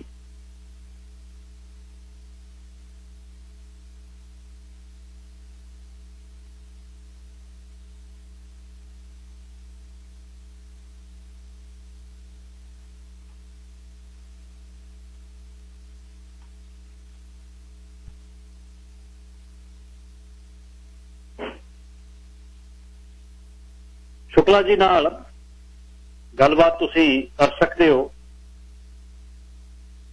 ਤੇ ਕੋਈ ਵੀ ਤੁਸੀਂ ਸਮਾਨ ਹੇਅਰ ਡਾਈ ਸ਼ੈਂਪੂ ਤੋਂ ਲੈ ਕੇ ਆਪਣੀ ਸਕਿਨ ਦੇ ਪ੍ਰੋਡਕਟ ਤੇ ਸਾਬਣ ਤੇ ਫੇਸ ਵਾਸ਼, ਮੁਸ਼ਕਨ ਬੂਟੀ ਜਿਹੜੀ ਹੈ, ਖਾਸ ਜਿਹੜੇ ਇਤਰ ਨੇ, ਉਹ ਵੀ ਇਤਰ ਬਹੁਤ ਵਧੀਆ ਨੇ ਤੇ ਇਤਰ ਵੀ ਲਿਆ ਸਕਦੇ ਹੋ। ਤੇ ਜਿਹੜਾ ਸਮਾਨ ਇਹਨਾਂ ਦਾ ਚਾਹੀਦਾ ਹੋਵੇ ਤੁਹਾਨੂੰ, ਉਹ ਤੁਸੀਂ ਲੈ ਸਕਦੇ ਹੋ। ਕੈਲੀਫੋਰਨੀਆ ਦੇ ਵਿੱਚ ਵੀ ਮਨਪ੍ਰੀਤ ਸਿੰਘ ਮਾਨ ਮੰਟੀਕਾ ਦੇ ਵਿੱਚ 925 895 4208 9258954208 ਮਦਰ ਇੰਡੀਆ ਤੇ ਗੱਲਬਾਤ ਕਰਿਓ ਜਾਂ ਮਨਪ੍ਰੀਤ ਸਿੰਘ ਮਾਨ ਉਹਨਾਂ ਨਾਲ ਜੇ ਤੁਹਾਨੂੰ ਹੇਅਰ ਡਾਈ ਸ਼ੈਂਪੂ ਚਾਹੀਦਾ। 925 895 4208 ਕੈਲੀਫੋਰਨੀਆ।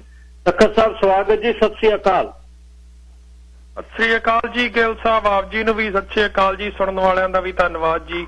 ਇੱਕ ਵਾਰ ਫੇਰ ਮੌਕਾ ਧੰਨਵਾਦ ਦਿੱਤਾ, ਜੀ। ਆਪ ਜੀ ਦੀ ਮੈਨੇਜਮੈਂਟ ਦਾ ਵੀ ਧੰਨਵਾਦ ਜੀ। ਅੱਛਾ ਤੱਕਰ ਸਾਹਿਬ, ਆ ਦਿਨਾਂ ਦੇ ਵਿੱਚ ਜਦ ਪਹਿਲੀ ਵਾਰ ਆਪਾਂ ਕੁਦਰਤੀ ਆਫਤ ਦੇ ਹੁਣ ਦੇ ਸਮੇਂ ਦੇ ਵਿੱਚ ਜਾ ਰਹੇ ਹਾਂ, ਸਭ ਤੋਂ ਵੱਡਾ ਫਿਕਰ ਜਿਹੜਾ ਇਸ ਸਮੇਂ ਹੋਇਆ, ਜਿਨ੍ਹਾਂ ਦੇ ਡੌਗਸ ਪਿੱਛੇ ਘਰ 'ਚ ਰਹਿ ਗਏ, ਉਹ ਮਾਪੇ ਜਿਹੜੇ ਨੇ, ਉਹ ਓਨਰ ਜਿਹੜੇ ਨੇ, ਉਹ ਬਿਲਕਦੇ ਬਹੁਤ ਵੇਖੇ ਟੀਵੀ। ਇਹ ਕਿਵੇਂ ਕੀਤਾ ਜਾਵੇ? ਜਾਂ ਤੁਸੀਂ ਨਿਕਲਣਾ ਹੈ ਤਾਂ ਤੁਹਾਡੇ ਹਿਸਾਬ ਨਾਲ ਤੁਸੀਂ ਬੜੇ ਇਹਦੇ ਤੇ ਸਟੱਡੀ ਕੀਤੀ ਆ, ਬਰੀਡਰ ਹੋ ਜਾਂ ਤੁਸੀਂ ਲਾ ਐਨਫੋਰਸਮੈਂਟ ਦੇ ਡੌਗਸ ਟ੍ਰੇਨ ਕਰਦੇ ਹੋ ਸਕਦਾ ਹੈ ਜੀ ਸਿਚੁਏਸ਼ਨ ਦੇ ਵਿੱਚ ਬੰਦਾ ਬਾਹਰ ਰਹਿ ਜਾਵੇ ਤੇ ਡੌਗ ਅੰਦਰ ਕਿਤੇ ਚਲੇ ਜਾਵੇ। ਕੀ ਪ੍ਰੋਟੋਕਾਲ ਹੈ ਜੀ, ਕੀ ਗਾਈਡਲਾਈਨ ਚਾਹੀਦੀਆਂ ਨੇ ਡੌਗ ਨੂੰ ਰੈਸਕਿਊ ਕਰਨ ਦੇ ਲਈ? ਨਾਲ ਗਿੱਲ ਸਾਹਿਬ ਬਹੁਤ ਵਧੀਆ ਸਵਾਲ ਹੈ ਜੀ। ਇੱਕ ਜਿਹੜਾ ਡੌਗ ਜਾਂ ਕੋਈ ਆਪਦਾ ਕੈਟ ਜਾਂ ਤੁਹਾਡਾ ਕੋਈ ਵੀ ਪੈਟ ਜਿਹੜਾ ਪਿੱਛੇ ਰਹਿ ਜਾਣਾ ਜੀ, ਓਨਾ ਹੀ ਦੁਖਦਾਈ ਹੈ ਜਿੰਨਾ ਤੁਹਾਡਾ ਇੱਕ ਆਪਦਾ ਬੱਚਾ ਪਿੱਛੇ ਰਹਿ ਜਾਣਾ। ਉਹਦੇ ਲਈ ਹਰ ਹੀਲਾ ਵਸੀਲਾ ਕਰਨਾ ਚਾਹੀਦਾ, ਪਰ ਕਈ ਵਾਰ ਸਰਕਮਸਟੈਂਸਸ, ਹਾਲਾਤ ਇਹੋ ਜਿਹੇ ਬਣ ਜਾਂਦੇ ਜੀ, ਤੁਹਾਡੇ ਕੋਲੇ ਆਪ ਦੀ ਜਾਨ ਬਚਾਉਣ ਜੋਗਾ ਹੀ ਸਮਾਂ ਹੁੰਦਾ, ਜਾਂ ਤੁਹਾਨੂੰ ਜਿਹੜੀ ਰੈਸਕਿਊ ਟੀਮਾਂ ਨੇ ਕੁਝ ਵੀ ਹੈ, ਉਹ ਤੁਹਾਨੂੰ ਉਹਦੇ ਹਾਲ ਦੀ ਘੜੀ ਉਹ ਕਹਿੰਦੇ ਤੁਸੀਂ ਚਲੋ ਪਹਿਲਾਂ, ਫਿਰ ਅਸੀਂ ਤੁਹਾਡੇ ਡੌਗ ਦਾ ਬਾਅਦ ਚ ਸੋਚਾਂਗੇ, ਕੁਛ ਨਾ ਕੁਛ ਕਰਕੇ ਕਿਵੇਂ ਨਾ ਕਿਵੇਂ ਸਾਰਾਂਗੇ। ਪਰ ਜੇ ਇਹੋ ਜਿਹਾ ਕੋਈ ਹਾਲਾਤ ਬਣ ਜਾਂਦਾ ਜੀ, ਜਿਵੇਂ ਪਿੱਛੇ ਜੇ ਬਣ ਗਏ ਆਪਣੇ ਪਿੱਛੇ ਫਰੇਜ਼ਰ ਵੈਲੀ ਦੇ ਵਿੱਚ ਪਿਛਲੇ ਥੋੜੇ ਦਿਨਾਂ ਤੋਂ, 1-2 ਹਫ਼ਤਿਆਂ ਤੋਂ, ਤੇ ਮੈਨੂੰ ਇੱਕ ਦਿਨ ਕਾਲ ਆਈ ਜੀ ਚਿਲਾਵੈਕ ਐਨੀਮਲ ਸ਼ੈਲਟਰ ਚੋਂ, ਭਈ ਇੱਕ ਬਲਾਕ ਜਰਮਨ ਸ਼ੈਪਰਡ ਮੇਲ ਹੈ ਜੀ, ਉਹ ਸਾਡੇ ਕੋਲੇ ਆ ਗਿਆ, ਜਿੱਥੇ ਬਹੁਤ ਜ਼ਿਆਦਾ ਪਹਿਲਾਂ ਫਲੱਡਿੰਗ ਹੋ ਗਈ ਜੀ ਚਿਲਾਵੈਕ ਹਿੱਲ ਦੇ ਕੋਲ, ਮੁੜ ਕੇ ਉੱਥੇ ਸਲਾਈਡਸ ਹੋ ਗਏ। ਵੀ ਸਾਨੂੰ ਲੱਭਿਆ ਜੀ ਮਾਈਕਰੋਚਿਪ ਤੁਹਾਡੇ ਤੱਕ ਆ ਰਿਹਾ, ਦੁਬਾਰੇ ਟਰੇਸ ਕੀਤਾ ਜੀ ਉਹਨਾਂ ਨੇ, ਮਾਈਕਰੋਚਿਪ ਸਾਡੇ ਨਾਂ ਤੇ ਰਜਿਸਟਰਡ ਸੀਗਾ। ਐਜ਼ ਅ ਬਰੀਡਰ ਮੈਨੂੰ ਫੋਨ ਆ ਗਿਆ ਜੀ, ਗਗਨ ਸਿੰਘ ਹੋਣਾ ਨਾਲ ਮੈਂ ਸਲਾਹ ਕੀਤੀ, ਜਾਵਾਂ ਕਿਵੇਂ ਹੁਣ ਚਿਲਾਵੈਕ ਚੱਕਣ ਕੁੱਤਾ, ਰਸਤੇ ਸਾਰੇ ਬੰਦ ਹੈ, ਐਬਸਫੋਰਡ ਤੋਂ ਨੰਬਰ 1 ਹਾਈਵੇ ਬੰਦ ਹੈ, ਪਤਾ ਨਹੀਂ ਜੀ ਕਿੱਧਰ ਦੀ ਘੁਮਾ ਕੇ ਮੈਨੂੰ ਉਸ ਵੀਰ ਨੇ ਗਾਈਡ ਕੀਤਾ। 300 ਕਿਲੋਮੀਟਰ ਦਾ ਘੇਰਾ ਪਾ ਕੇ ਜੀ ਮੈਂ ਉੱਥੇ ਚਿਲਾਵੈਕ 5-6 ਘੰਟਿਆਂ 'ਚ ਪਹੁੰਚਿਆ। ਵਾਹ। ਉੱਥੋਂ ਜਾ ਕੇ ਜੀ ਡੌਗ ਚੱਕ ਕੇ ਲਿਆਂਦਾ, ਜਿਹੜਾ ਹਾਲਾਂਕਿ ਵੀ ਮੇਰੇ ਕੋਲ ਹੈ, ਕਿਉਂਕਿ ਮੈਂ ਓਨਰਸ ਨੂੰ ਲੋਕੇਟ ਹੀ ਨਹੀਂ ਕਰ ਸਕਿਆ। ਜਿਹੜਾ ਵਿਚਾਰਿਆਂ ਦਾ ਫੋਨ ਨੰਬਰ ਪਹਿਲਾਂ ਚੱਲਦਾ ਸੀ ਉਹ ਹੁਣ ਚੱਲਦਾ ਨਹੀਂ, ਉਹ ਵੀ ਪਤਾ ਨਹੀਂ ਕਿਹੜੇ ਹਾਲਾਤ 'ਚ ਬੈਠੇ ਹੋਣਗੇ। ਸੋ ਪਰ ਜਿਹੜਾ ਚੰਗਾ ਬਰੀਡਰ ਹੈ ਜੀ, ਜਾਂ ਮਾਈਕਰੋਚਿਪ, ਇਸੇ ਕਰਕੇ ਆਪਾਂ ਪਹਿਲੇ ਦਿਨ ਤੋਂ ਕਹਿੰਦੇ ਮਾਈਕਰੋਚਿਪ ਕਰਾਉਣਾ ਬਹੁਤ ਜ਼ਰੂਰੀ ਹੈ ਡੌਗ ਨੂੰ। ਕਿਸੇ ਨਾ ਕਿਸੇ ਜਗ੍ਹਾ ਦੇ ਉੱਤੇ ਰਜਿਸਟਰ ਹੋਵੇ, ਕੋਈ ਨਾ ਕੋਈ ਵਾਰਸ ਤਾਂ ਉਹਦਾ ਲੱਭ ਜਵੇ ਕਿਤੇ ਨਾ ਕਿਤੇ, ਕਿਸੇ ਸੇਫ ਜਗ੍ਹਾ ਦੇ ਉੱਤੇ ਡੌਗ ਹੈ ਜੀ। ਬਾਕੀ ਜਿਹੇ ਜਿਹੇ ਹਾਲਾਤ ਬਣੇ ਨੇ ਜੀ, ਇਹੋ ਜਿਹੇ ਪਰਮਾਤਮਾ ਨੇ ਕਦੀ ਨਾ ਅੱਜ ਤੱਕ ਕੈਨੇਡਾ ਦੀ ਹਿਸਟਰੀ 'ਚ ਕਦੀ ਬਣੇ ਸੀ, ਨਾ ਮਾਲਕ ਕਦੀ ਦੁਬਾਰੇ ਕਿਸੇ ਨਾਲ ਬਣਾਵੇ। ਦੂਜੀ ਗੱਲ ਹੈ ਜੀ, ਜੇ ਕਿਸੇ ਵੀਰ ਨੂੰ ਘਰ ਛੱਡਣਾ ਹੀ ਪੈ ਜਾਂਦਾ ਕਿਸੇ ਹਾਲਾਤ ਦੇ ਵਿੱਚ, ਜੇ ਤਾਂ 2 ਸਟੋਰੀ ਤੁਹਾਡੇ ਕੋਲ ਘਰ ਹੈ ਜਾਂ 2 ਸਟੋਰੀ ਬਾਰਨ ਹੈ, ਕੋਸ਼ਿਸ਼ ਕਰੋ ਜੀ ਕੁੱਤਾ ਜਾਂ ਬਿੱਲੀ ਔਖੇ ਸੌਖੇ ਵਿੱਚ ਦੀ ਪਾਣੀ ਦੇ ਵੜ ਕੇ ਉਹਨੂੰ ਦੂਜੀ ਮੰਜ਼ਿਲ ਤੇ ਛੱਡ ਦਿਓ। ਘੱਟੋ ਘੱਟ ਥੱਲੇ ਇੰਨਾ 10 ਫੁੱਟ ਪਾਣੀ ਆਊਗਾ ਤਾਂ ਦੂਜੀ ਮੰਜ਼ਿਲ ਤੇ ਪਹੁੰਚੂਗਾ ਜੀ, ਉਹਦੇ ਕੋਲੇ ਅੰਦਰ ਗੰਦ ਹੀ ਹੋ ਜੂ, ਕੁਛ ਵੀ ਘਰ ਤਾਂ ਖਤਮ ਹੋ ਹੀ ਗਏ ਆ। ਉਹਦੇ ਤੋਂ ਫੂਡ ਪਾਣੀ ਕੁਛ ਨਾ ਕੁਛ ਉਹਨੂੰ ਛੱਡ ਕੇ ਆ ਜਾਓ ਉੱਥੇ, ਜੇ ਛੱਡਣਾ ਹੀ ਪੈ ਜਾਂਦਾ ਦੂਜੀ ਮੰਜ਼ਿਲ ਤੇ ਛੱਡ ਕੇ ਆਓ, ਥੱਲੇ ਨਾ ਛੱਡ ਕੇ ਆਓ। ਪਿੱਛੇ ਕੈਨਲਾਂ 'ਚ ਡੌਗ ਬੰਦ ਨੇ, ਕੁਛ ਵੀ ਹੈ, ਪੈਟ ਹੈ, ਬਿੱਲੀਆਂ ਬੰਦ ਨੇ, ਜਾਂ ਕਿਸੇ ਵੀ ਤਰ੍ਹਾਂ ਦਾ ਰੈਪਟਾਈਲ ਨੇ, ਛੋਟੇ ਉਹ ਸਨੇਕ ਵਗੈਰਾ ਕੁਛ ਵੀ ਰੱਖਿਆ ਨਹੀਂ, ਸਰਚ ਐਂਡ ਰੈਸਕਿਊ ਵਾਲੇ ਲਿਆਉਣ ਦਿੰਦੇ, ਦੂਜੀ ਮੰਜ਼ਿਲ ਤੇ ਛੱਡ ਕੇ ਆ ਜਾਓ ਜੀ। ਘੱਟੋ ਘੱਟ ਕੁੱਤਾ ਕੁਛ ਦਿਨ ਲਈ ਸੇਫ ਰਹਿ ਜਾਊਗਾ। ਹਾਂਜੀ ਗਿੱਲ ਸਾਹਿਬ। ਅੱਛਾ ਇੱਕ ਹੋਰ ਬਾਈ ਜੀ, ਜਿਹੜਾ ਮਾਈਕਰੋਚਿਪ ਵਾਲਾ ਗੱਲ ਕਰਦੇ ਹੋ ਤੁਸੀਂ, ਉਹਦਾ ਪ੍ਰੋਸੈਸ ਕੀ ਹੈ ਜੀ? ਤੁਸੀਂ ਤਾਂ ਜਦ ਤੁਹਾਡੇ ਕੋਲ ਜਾਂਦੇ ਨੇ ਪਰਸ, ਤੁਸੀਂ ਬਣਾ ਕੇ ਲਾ ਕੇ ਭੇਜਦੇ ਹੋ? ਬਾਈ ਜੀ ਰਜਿਸਟਰਡ ਬਰੀਡਰ ਜਿੰਨੇ ਵੀ ਨੇ ਜੀ, ਉਹ ਸਾਰੇ ਲਾ ਕੇ ਹੀ ਭੇਜਦੇ ਆ ਜੀ, ਜਾਂ ਤਾਂ ਵੈਟਰਨੇਰੀਅਨ ਕੋਲ ਲਵਾ ਲਓ, ਜਾਂ ਜਿਹੜੇ ਵੱਡੇ ਬਰੀਡਰ ਨੇ, ਜਾਂ ਅਸੀਂ ਵੀ ਆ ਜੀ। ਸਾਡੇ ਕੋਲੇ ਕੈਨੇਡੀਅਨ ਕੈਨਲ ਕਲੱਬ ਤੋਂ ਅਸੀਂ 100 ਮਾਈਕਰੋਚਿਪ ਦੀ ਇਕੱਠੀ ਸੀਰੀਜ਼ ਬਾਏ ਕਰ ਲਈ ਦੀ ਜੀ ਆਪਣੇ ਆਪ ਲਈ। ਉਹ ਸਾਨੂੰ 100 ਮਾਈਕਰੋਚਿਪ ਭੇਜ ਦਿੰਦੇ, ਜਦੋਂ ਮੁੱਕਣ ਵਾਲੇ ਹੁੰਦੇ ਅਸੀਂ ਹੋਰ ਆਰਡਰ ਕਰ ਦਈਦੇ।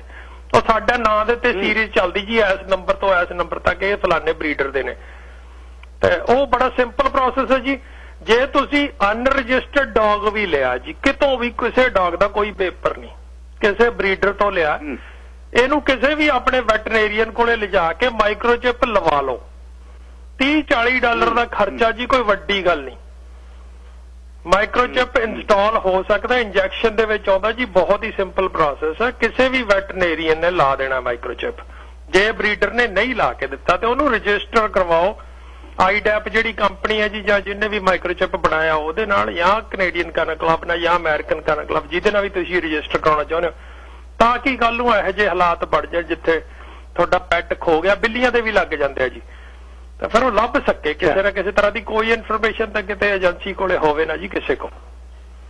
ਅੱਛਾ, ਜਿਹੜੇ ਕੈਨੇਡੀਅਨ ਕੈਨਲ ਕਲੱਬ ਆ ਜੀ, ਜਿਹਦਾ ਨਾਲ ਤੁਸੀਂ ਇਹਦੇ ਚ ਜਿਹੜੇ ਰਜਿਸਟਰਡ ਤੁਸੀਂ ਹੋ, ਜਿਵੇਂ ਸੀਰੀਜ਼ ਤੁਹਾਨੂੰ ਉਹ ਦਿੰਦੇ ਨੇ ਬਣਾ ਕੇ, ਇਹਦੇ ਚ ਰਜਿਸਟਰਡ ਡੌਗ ਬਰੀਡਰ ਹਰੇਕ ਹੀ ਹੋ ਜਾਂਦਾ ਜੀ, ਜਾਂ ਕੁਛ ਇਹਦੀ ਗਾਈਡਲਾਈਨ ਆ? ਨਹੀਂ, ਗਾਈਡਲਾਈਨ ਹੈ ਜੀ। ਤੁਸੀਂ ਪਹਿਲਾਂ ਤਾਂ ਐਜ਼ ਅ ਮੈਂਬਰ ਬਣਦੇ ਹੋ ਜੀ, ਫਿਰ ਤੁਹਾਡਾ ਟਰੈਕ ਰੈਕਡ ਦੇਖਿਆ ਜਾਂਦਾ ਜੀ, ਤੁਸੀਂ ਬਲੱਡ ਲਾਈਨਸ ਕਿਵੇਂ ਮੇਨਟੇਨ ਕਰਦੇ ਹੋ। ਕੈਨੇਡੀਅਨ ਕੈਨਲ ਕਲੱਬ ਦਾ ਮੈਂਬਰ ਕੋਈ ਵੀ ਹੋ ਸਕਦਾ। ਐਜ਼ ਅ ਬਰੀਡਰ ਹੋਣ ਲਈ ਜੀ ਤੁਹਾਨੂੰ ਬਹੁਤ ਸਾਲ ਲੱਗ ਜਾਂਦੇ ਆ। ਤੁਹਾਡਾ ਘੱਟੋ ਘੱਟ ਪਹਿਲਾਂ 5 ਸਾਲ ਦੀ ਹਿਸਟਰੀ ਹੋਵੇ, ਤੁਸੀਂ ਉਹੀ ਡੌਗ ਪ੍ਰੋਡਿਊਸ ਕਰਦੇ ਹੋ। ਬਲੱਡ ਲਾਈਨਸ ਜੈਨੇਟਿਕਸ ਸਹੀ ਹੋਣੇ ਚਾਹੀਦੇ, ਇੱਕ ਡੌਗ ਦੂਜੇ ਡੌਗ ਨਾਲ ਮੇਲ ਖਾਂਦਾ ਚਾਹੀਦਾ ਜੀ। ਉਹ ਬਰੀਡਰ ਤੇ ਐਜ਼ ਅ ਰਜਿਸਟਰਡ ਬਰੀਡਰ ਹੋਣ ਦਾ ਥੋੜਾ ਜਿਹਾ ਪ੍ਰੋਸੈਸ ਲੰਬਾ ਜੀ, ਪਰ ਮੈਂਬਰ ਕੋਈ ਵੀ ਬਣ ਸਕਦਾ। ਅੱਛਾ, ਜਦ ਤੁਸੀਂ ਉਹਦੇ ਬਰੀਡਰ ਬਣੇ ਜਾਂ ਰਜਿਸਟਰਡ ਹੋਏ ਜੀ, ਉਹ ਪ੍ਰੋਸੈਸ ਮੇਰੇ ਖਿਆਲ ਕਮਿਊਨਿਟੀ ਦੇ ਵਿੱਚੋਂ ਇਸ ਖਿੱਤੇ 'ਚ ਪਹਿਲੇ ਸੋ ਤੁਸੀਂ ਤਖਰ ਸਾਹਿਬ? ਹਾਂਜੀ ਬਾਈ ਜੀ, ਮੈਂ ਤਾਂ ਕੋਈ ਮੇਰੇ ਕੋਲੇ ਜੀ 99 ਦੀ ਮੈਂਬਰਸ਼ਿਪ ਹੈ ਜੀ ਕੈਨੇਡੀਅਨ ਕੈਨਲ ਕਲੱਬ ਦੀ। 2002 ਜਾਂ 2003 ਤੋਂ ਮੈਂ ਰਜਿਸਟਰਡ ਬਰੀਡਰ ਆ ਜੀ। ਸੋ ਉਦੋਂ ਤਾਂ ਕੋਈ ਹੁੰਦਾ ਸੀ ਜੀ। ਲਾਅ ਐਨਫੋਰਸਮੈਂਟ ਦੇ ਵਿੱਚ ਵੀ K9 ਹੈਂਡਲਰ ਕੋਈ ਨਹੀਂ ਸੀ ਹੁੰਦਾ। ਮਾਲਕ ਦੀ ਕਿਰਪਾ ਨਾਲ ਮੈਂ ਉਦੋਂ ਪਹਿਲਾ ਪੰਜਾਬੀ ਸੀ ਜੀ ਜਿਹੜਾ ਲਾਅ ਐਨਫੋਰਸਮੈਂਟ ਦੇ ਵਿੱਚ ਐਜ਼ ਅ K9 ਹੈਂਡਲਰ ਗਿਆ ਸੀ। ਤੇ ਜਦੋਂ ਮੈਂ ਛੱਡ ਕੇ ਆਇਆ ਜੀ, ਉਦੋਂ ਵੀ 2-4 ਮੁੰਡੇ ਹੀ ਮੈਨੂੰ ਮਿਲੇ ਨੇ ਇਧਰੋਂ ਉਧਰੋਂ, ਪਰ ਹਜੇ ਵੀ ਆਪਣੀ ਕਮਿਊਨਿਟੀ 'ਚ ਬਹੁਤਾ ਇੰਟਰਸਟ ਨਹੀਂ ਜੀ। ਅੱਛਾ ਤਖਰ ਸਾਹਿਬ, ਇੱਕ ਹੋਰ ਗੱਲ, ਜਿਹੜੇ ਇੱਕ ਹੁਣ ਜੇ ਡੌਗ ਆ ਘਰ ਦੇ ਵਿੱਚ, ਜਦ ਤੁਸੀਂ ਤੁਰੇ ਜਾਂਦੇ ਹੋ, ਤੁਸੀਂ ਬਹੁਤ ਦੇਖਦੇ ਹੋ ਜੀ, ਉਹ ਦੱਸ ਦਿੰਦੇ ਆ ਇਹ ਕੇਨ ਕਾਰਸੋ ਤੇ ਪਿਟਬੁਲ ਦਾ ਕ੍ਰਾਸ ਹੈ, ਇਹ ਆ ਇਹਦਾ ਕ੍ਰਾਸ ਹੈ, ਜਰਮਨ ਸ਼ੈਫਰਡ ਤੇ ਬੈਲਜੀਅਨ ਮੈਲਾਨੋਏ ਦਾ ਕ੍ਰਾਸ ਹੈ। ਇਹ ਮੈਨੂੰ ਇਹ ਥੋੜਾ ਜਿਹਾ ਦੱਸਿਓ, ਕਿਉਂਕਿ ਪਿਆਰਾ ਤਾਂ ਉਹ ਉਨਾ ਹੀ ਆ ਘਰ ਦੇ ਵਿੱਚ ਜਦੋਂ ਪਿਆਰ ਕਰਨ ਲੱਗ ਗਿਆ। ਜਿਹੜੇ ਰੀਅਲ ਜਿਹੜੇ ਟੌਪ ਬਰੀਡ ਆ, ਜਿਵੇਂ ਤੁਹਾਡੇ ਕੋਲ ਜਰਮਨ ਸ਼ੈਫਰਡ ਨੇ ਜਿਹੜੇ ਬਲੈਕ ਤੇ ਰੌਟਵੈਲਰ ਜਿਹੜੇ ਹੁਣ ਜਰਮਨ ਤੋਂ ਇੰਪੋਰਟ ਕੀਤੇ ਨੇ, ਸਟੱਡ ਆ, ਬਹੁਤ ਵਧੀਆ ਇਹ। ਅੱਛਾ, ਉਹਦਾ ਫਿਰ ਮੈਨੂੰ ਫਰਕ ਕੀ ਲੱਗੂਗਾ ਜੇ ਮੇਰੇ ਕੋਲ ਰੱਖਿਆ ਹੋਇਆ ਉਹ ਕ੍ਰਾਸ ਬਰੀਡ ਹੈ ਤੇ ਤੁਹਾਡੇ ਕੋਲ ਉਹ ਅਸਲ ਹੈ? ਦੋਨਾਂ ਦਾ ਫਰਕ ਕਿੱਥੇ ਮਹਿਸੂਸ ਹੋਊਗਾ? ਦੋਨੇ ਪਿਆਰੇ ਨੇ ਜੀ। ਤੇ ਫਰਕ ਦੋਵੇਂ ਹੀ ਪਿਆਰੇ ਨੇ, ਬੱਚੇ ਸਾਰੇ ਹੀ ਚੰਗੇ ਨੇ ਜੀ। ਦੋ ਕਲਚਰਾਂ ਦਾ ਮਿਕਸ ਹਾਈਬ੍ਰਿਡ ਬੱਚੇ ਸਾਰੇ ਹੀ ਚੰਗੇ ਆ। ਉਵੇਂ ਆਪੇ ਹਿਊਮਨ ਨੇਚਰ ਦੇ ਹਿਸਾਬ ਨਾਲ ਵੀ ਉਵੇਂ ਦੇਖਿਆ ਜਾਵੇ ਕੋਈ ਫਰਕ ਨਹੀਂ ਜੀ। ਕੁੱਤਾ as a dog, individual dog ਜਾਂ ਐਜ਼ ਅ ਇੰਡੀਵਿਜੂਅਲ ਕੈਟ ਦੇ ਵਿੱਚ ਕੋਈ ਫਰਕ ਨਹੀਂ ਆਉਣਾ। ਪਰ ਜਦੋਂ ਤੁਸੀਂ ਉਹਨੂੰ ਕਿਸੇ ਸ਼ੋਅ ਦੇ ਵਿੱਚ ਲੈ ਕੇ ਜਾਣਾ, ਕਿਸੇ ਟਾਈਟਲ ਤੇ ਲੈ ਕੇ ਜਾਣਾ, ਕਿਸੇ ਕੰਮ ਲਈ ਯੂਜ਼ ਕਰਨਾ ਹੈ, ਕਿਸੇ ਜਿਵੇਂ ਅਸੀਂ ਡਿਟੈਕਸ਼ਨ ਲਈ ਯੂਜ਼ ਕਰਦੇ ਆ, ਬੰਬਸ ਲਈ ਹੋ ਗਿਆ, ਐਕਸਪਲੋਸਿਵ ਨਾਰਕੋਟਿਕਸ ਆ ਜਾਂ ਹੋਰ, ਫਿਰ ਉੱਥੇ ਜੀ ਪਿਓਰ ਬਲੱਡ ਲਾਈਨ ਹੀ ਕੰਮ ਆਉਣੀ ਹੈ, ਕਿਉਂਕਿ ਉਹਦੀ ਜਿਹੜੀ ਹਿਸਟਰੀ ਸਾਨੂੰ ਪਤਾ ਹੋਣੀ ਹੈ ਜੀ ਪਿੱਛੋਂ 10 ਜਨਰੇਸ਼ਨ ਦੀ। ਅਸੀਂ 10 ਜਨਰੇਸ਼ਨਾਂ ਦੇਖ ਕੇ ਹੀ ਪਹਿਲਾਂ ਉਹਨਾਂ ਨੂੰ ਕਰਨਾ, ਕਿਉਂਕਿ ਜਿਵੇਂ ਪਹਿਲੇ ਆਪਾਂ ਪਿਛਲੇ 2 ਸਾਲ ਪ੍ਰੋਗਰਾਮਾਂ ਦੇ ਵਿੱਚ ਕਿਹਾ ਸੀ 80% ਕੰਮ ਤਾਂ ਬਲੱਡ ਲਾਈਨ ਨੇ ਹੀ ਕਰ ਜਾਣਾ ਨਾ ਜੀ। ਅੱਛਾ, 80% ਕੰਮ ਬਲੱਡ ਲਾਈਨ ਦਾ, 20% ਤਾਂ ਇਨਪੁਟ ਬਾਅਦ ਦੀ ਟ੍ਰੇਨਿੰਗ ਦੀ ਹੈ। ਜੇ ਚੰਗੀ ਬਲੱਡ ਲਾਈਨ ਪ੍ਰੋਡਿਊਸ ਕੀਤੀ ਹੋਈ ਹੈ ਜੀ ਤੇ ਚੰਗਾ ਕੰਮ ਹੋਣਾ ਹੀ ਹੋਣਾ, ਉਹ ਗਾਰੰਟੀ ਹੁੰਦੀ ਆਲਮੋਸਟ।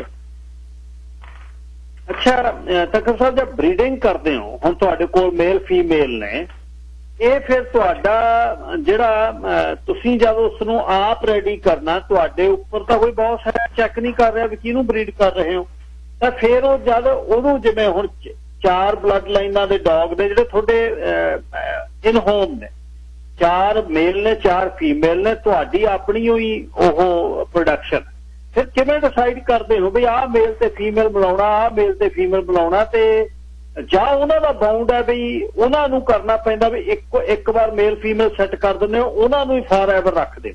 ਇਹ ਇਸ ਤਰ੍ਹਾਂ ਚੇਂਜ ਹੁੰਦਾ ਜੀ ਕੁਛ? ਨਹੀਂ ਗਿੱਲ ਸਾਹਿਬ, ਅਸੀਂ ਐਵੇਂ ਨਹੀਂ ਕਰਦੇ ਵੀ ਜੇ ਸਾਡੇ ਕੋਲੇ 4 ਆ, ਮੈਂ ਬਹੁਤ ਵਾਰੀ ਬਾਹਰੋਂ ਵੀ ਸਟੱਡ ਕਰਵਾਉਣਾ ਜੀ। ਜੇ ਚੰਗਾ ਮੈਨੂੰ ਕਿਤੇ ਮੇਲ ਮਿਲ ਗਿਆ ਤੇ ਫੀਮੇਲ ਸਾਡੀ ਹੀਟ ਤੇ ਆ, ਜਾਂ ਚੰਗਾ ਪ੍ਰੋਡਿਊਸ ਕਿਸੇ ਨੇ ਹੋਰ ਕਰਤਾ, ਕੋਈ ਵਰਲਡ ਲੈਵਲ ਦੇ ਕੰਪੀਟੀਸ਼ਨ ਤੇ ਗਿਆ ਹੋਇਆ, ਕੋਈ ਇੱਥੋਂ ਯੂਰਪ ਚੋਂ ਚੰਗਾ ਮੇਲ ਜਾਂ ਫੀਮੇਲ ਆ ਗਿਆ, ਅਸੀਂ ਉਹਦੇ ਨਾਲ ਵੀ ਬਰੀਡ ਕਰਦੇ ਜੀ। ਸਾਨੂੰ ਜ਼ਰੂਰੀ ਨਹੀਂ ਹੁੰਦਾ ਇਨ ਹੋਮ ਬਰੀਡਿੰਗ ਹੀ ਰੱਖੀ ਜਾਵੇ, ਪਰ ਜਿੰਨੇ ਕਿ ਸਾਡੇ ਕੋਲ ਬਰੀਡਿੰਗ ਸਟਾਕ ਹੁੰਦਾ ਜੀ, ਅਸੀਂ ਇਹ ਤਾਂ ਇਸੇ ਕਰਕੇ ਜੀ ਅਸੀਂ ਪੈਡਗਰੀ ਤੇ ਬਲੱਡ ਲਾਈਨਸ ਬਹੁਤ ਜ਼ੋਰ ਦਿੰਨੇ।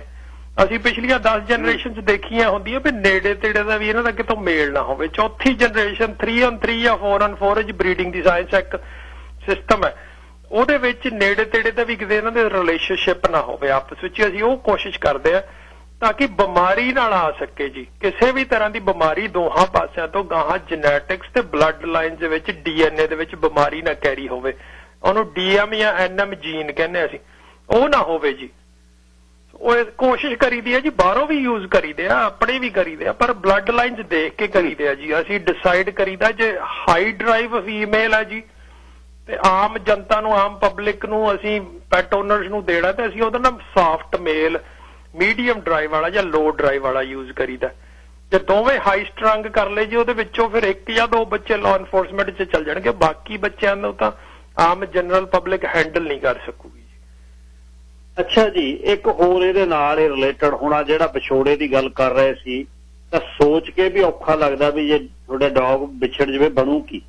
ਹੁਣ ਜਦ ਅਸੀਂ ਜਾਣੇ ਆ ਕਿਤੇ ਉਹਨੂੰ ਛੱਡ ਕੇ ਜਾਣਾ, ਉਹ ਛੱਡਣ ਦੇ ਲਈ ਜਿਹੜਾ ਫੁੱਲ ਸਕੇਲ ਕੈਨਲ ਹੈ, ਜਿਵੇਂ ਤੁਸੀਂ ਇਹਨੂੰ 3-4-5 ਏਕੜ ਦੇ ਵਿੱਚ ਬਣਾਇਆ ਤੇ ਉਹਦੀ ਫੈਸਿਲਿਟੀ ਬਣਾਈ ਹੈ ਜਿਹਨੂੰ ਦੇਖ ਕੇ ਪਤਾ ਲੱਗਦਾ ਵੀ ਕੈਨਲ ਬਣਿਆ, ਫਿਰ ਉਹ ਜੀ ਜਦ ਤੁਹਾਡੇ ਕੋਲ ਛੱਡ ਕੇ ਜਾਣਾ ਉਹ ਬਾਅਦ ਚ ਜਿਹੜਾ ਪਤਾ ਹੀ ਨਹੀਂ ਓਨਰ ਕਦੇ ਹੋਏ, ਉਹ ਪਿੱਛੋਂ ਤੰਗ ਤਾਂ ਨਹੀਂ ਹੁੰਦਾ ਜੀ ਡੌਗ? ਨਹੀਂ ਗਿੱਲ ਸਾਹਿਬ, ਅਸੀਂ ਕੋਸ਼ਿਸ਼ ਕਰੀਦੀ ਜੇ ਤੁਸੀਂ ਛੱਡ ਕੇ ਜਾਣਾ, ਕਿਸੇ ਹੋਰ ਨੇ ਜਾਣਾ ਜਾਂ ਜਿਹੜਾ ਵੀ ਓਨਰ ਪੈਟ ਓਨਰ ਹੈ ਜੀ, ਜਦੋਂ ਸਾਡੇ ਕੋਲੇ ਬੋਰਡਿੰਗ ਕਰਕੇ ਜਾਂਦਾ ਹੈ ਜੀ, ਅਸੀਂ ਉਹਨੂੰ ਇਨਕਰੇਜ ਕਰੀਦਾ ਜੀ ਤੇ ਤੂੰ ਪਹਿਲਾਂ 1-2 ਦਿਨ ਭਾਈ ਦਿਨੇ ਛੱਡ ਕੇ ਜਾ ਇਹਨੂੰ। ਵੀਕਐਂਡ ਤੇ ਪਹਿਲਾਂ ਸਾਡੇ ਕੋਲੇ 5-6 ਘੰਟੇ ਲਈ 1 ਦਿਨ ਲਈ ਵੀਕਐਂਡ ਤੇ ਛੱਡ ਕੇ ਜਾਓ, ਜਦੋਂ ਸਾਡਾ ਕੈਨਲ ਥੋੜਾ ਜਿਹਾ ਘੱਟ ਬਿਜ਼ੀ ਹੁੰਦਾ, ਕਿਉਂਕਿ ਡੇ ਕੇਅਰ ਦੇ ਵਿੱਚ ਸਾਡੇ ਕੋਲੇ ਐਵਰੇਜ 40 ਤੋਂ 50 ਕੁੱਤੇ ਹਰ ਰੋਜ਼ ਰਹਿੰਦੇ ਜੀ। ਜਿਹੜੇ ਬੰਦੇ ਸਵੇਰੇ ਕੰਮ ਤੇ ਜਾਣ ਲੱਗੇ ਸਾਡੇ ਕੋਲ ਕੁੱਤੇ ਛੱਡ ਜਾਂਦੇ ਤੇ ਸ਼ਾਮ ਨੂੰ ਕੰਮ ਤੋਂ ਬਾਅਦ ਚੱਕਦੇ ਆ। ਤਾਂ ਅਸੀਂ ਕੋਸ਼ਿਸ਼ ਕਰਦੇ, ਉਹ ਵੀਕਐਂਡ ਦੇ ਉੱਤੇ ਉਹ ਰਸ਼ ਨਹੀਂ ਜੀ ਹੁੰਦਾ, ਕਿਉਂਕਿ ਉਹ ਮੰਡੇ ਟੂ ਫਰਾਈਡੇ ਵਾਲੀ ਟ੍ਰੈਫਿਕ ਹੈ। ਅਸੀਂ ਨਵੇਂ ਬੰਦਿਆਂ ਨੂੰ ਇਨਕਰੇਜ ਕਰੀਦਾ ਪਰ ਵੀਕਐਂਡ ਦੇ ਉੱਤੇ ਸਾਡੇ ਕੋਲ ਕੁੱਤਾ ਛੱਡ ਕੇ ਜਾਓ, ਜਿਹਦੇ ਵਿੱਚ ਸਾਡੇ ਕੋਲੇ ਬੋਰਡਿੰਗ 'ਚ 10-15-20 ਡੌਗ ਹੀ ਹੈ। ਉਹ ਹੌਲੀ ਹੌਲੀ ਆਦਤ ਪਈ ਜੀ 1 ਵਾਰੀ ਛੱਡਿਆ, 2 ਵਾਰੀ ਬੋਰਡਿੰਗ 'ਚ ਛੱਡਿਆ, ਫਿਰ ਅਸੀਂ ਇਨਕਰੇਜ ਕਰੀਦਾ ਟ੍ਰਿਪ ਤੇ ਜਾਣ ਤੋਂ ਪਹਿਲਾਂ ਤੁਸੀਂ ਉਹਨੂੰ 1 ਜਾਂ 2 ਰਾਤਾਂ ਸਾਡੇ ਕੋਲ ਛੱਡ ਕੇ ਜਾਓ, ਫਿਰ ਲੈ ਜਾਓ 2 ਰਾਤਾਂ ਬਾਅਦ, 1 ਰਾਤ ਛੱਡ ਕੇ ਜਾਓ, ਫਿਰ 2 ਰਾਤਾਂ ਕਰ ਦਿਓ ਜੀ, ਤਾਂ ਕਿ ਉਹਦੀ ਪ੍ਰੈਪਰੇਸ਼ਨ ਹੋ ਸਕੇ। ਡੌਗ ਨੂੰ ਐ ਲੱਗੇ ਵੀ ਮੇਰਾ ਮਾਲਕ ਨੇ ਵਾਪਸ ਆ ਜਾਣਾ, ਮੈਂ ਇੱਥੇ ਟੈਂਪਰੇਰੀ ਹਾਂ। ਤੇ ਫਿਰ ਉਹ ਹੌਲੀ ਹੌਲੀ ਜੀ ਆਦਤ ਪੈ ਕੇ ਗਿੱਝ ਜਾਂਦਾ। ਤੇ ਫਿਰ ਤੁਸੀਂ 2 ਵੀਕ ਲਈ ਛੱਡ ਕੇ ਜਾਣਾ, 3 ਵੀਕਾਂ ਲਈ, ਉਹ ਵੀ ਠੀਕ ਹੈ। ਤੇ ਮੋਰ ਓਵਰ ਜੀ ਗੱਲ ਹੈ ਵੀ ਅਸੀਂ ਇੱਥੇ ਜਿੰਨੇ ਵੀ ਹੈ ਤੇ ਪ੍ਰੋਫੈਸ਼ਨਲ ਆਪਣੇ ਕੋਲੇ ਸਟਾਫ ਹੈ ਜਿਨ੍ਹਾਂ ਦਾ ਵਰਿਆਂ ਵੱਧੀ ਦਾ ਸਾਲਾਂ ਦਾ ਐਕਸਪੀਰੀਅੰਸ ਹੈ। ਤੇ ਡੌਗ ਜਿਹੜਾ ਕਦੀ ਵੀ ਤੁਹਾਡਾ ਇੱਥੇ ਇਕੱਲਾ ਨਹੀਂ ਛੱਡਿਆ ਜਾਂਦਾ ਜੀ, ਉਹ ਹਮੇਸ਼ਾ ਕਿਸੇ ਨਾ ਕਿਸੇ ਡੌਗ ਦੇ ਨਾਲ ਜਾਂ ਹਿਊਮਨ ਦੇ ਇਨ ਟੱਚ ਹੈ।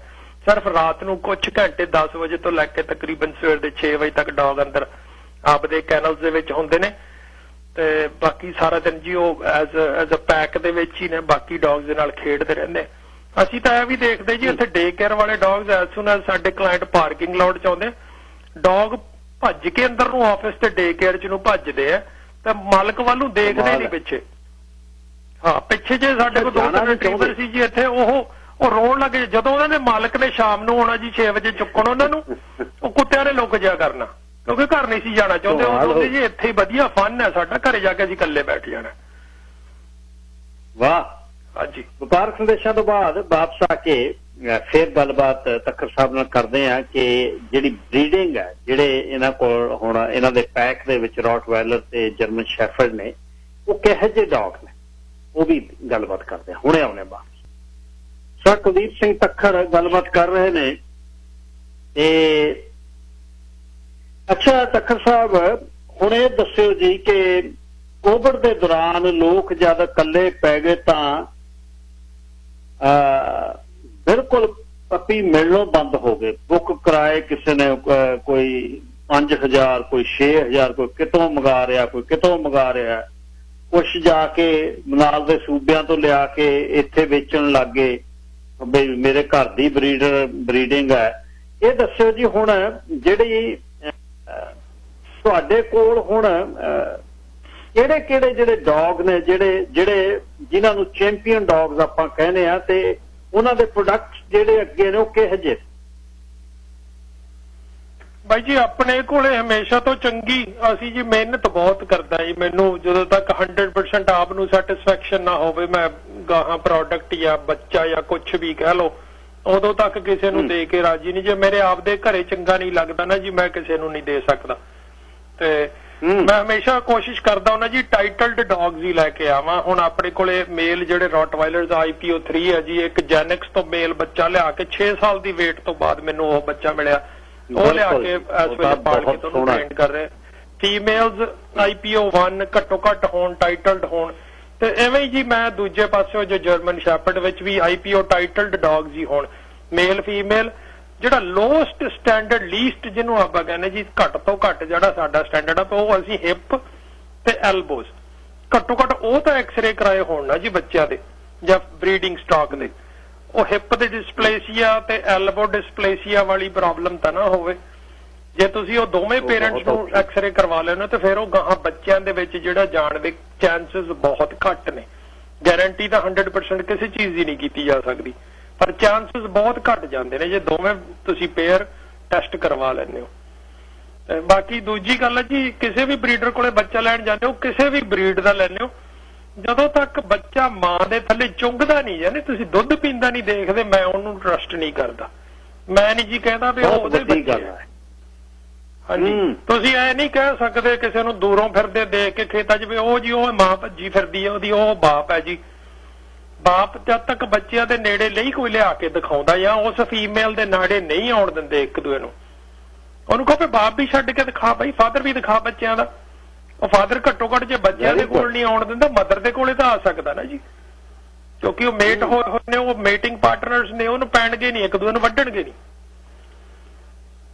ਤਾਂ ਬੱਚੇ ਜਦ ਤੱਕ ਮਾਂ ਦੇ ਥੱਲੇ ਝੋਲੀ ਚੋਂ ਨਹੀਂ ਨਾ ਜੀ, ਆਪਾਂ ਪੰਜਾਬੀ ਸ਼ੁੱਧ ਪੰਜਾਬੀ 'ਚ ਕਹਿੰਦੇ ਝੋਲੀ ਦੀ ਚੁੱਕਦੇ ਨਹੀਂ ਤੁਸੀਂ ਜਦੋਂ ਤੱਕ ਜਾ ਕੇ, ਉਦੋਂ ਤੱਕ ਟਰਸਟ ਨਾ ਕਰੋ ਕਿਸੇ ਨੂੰ।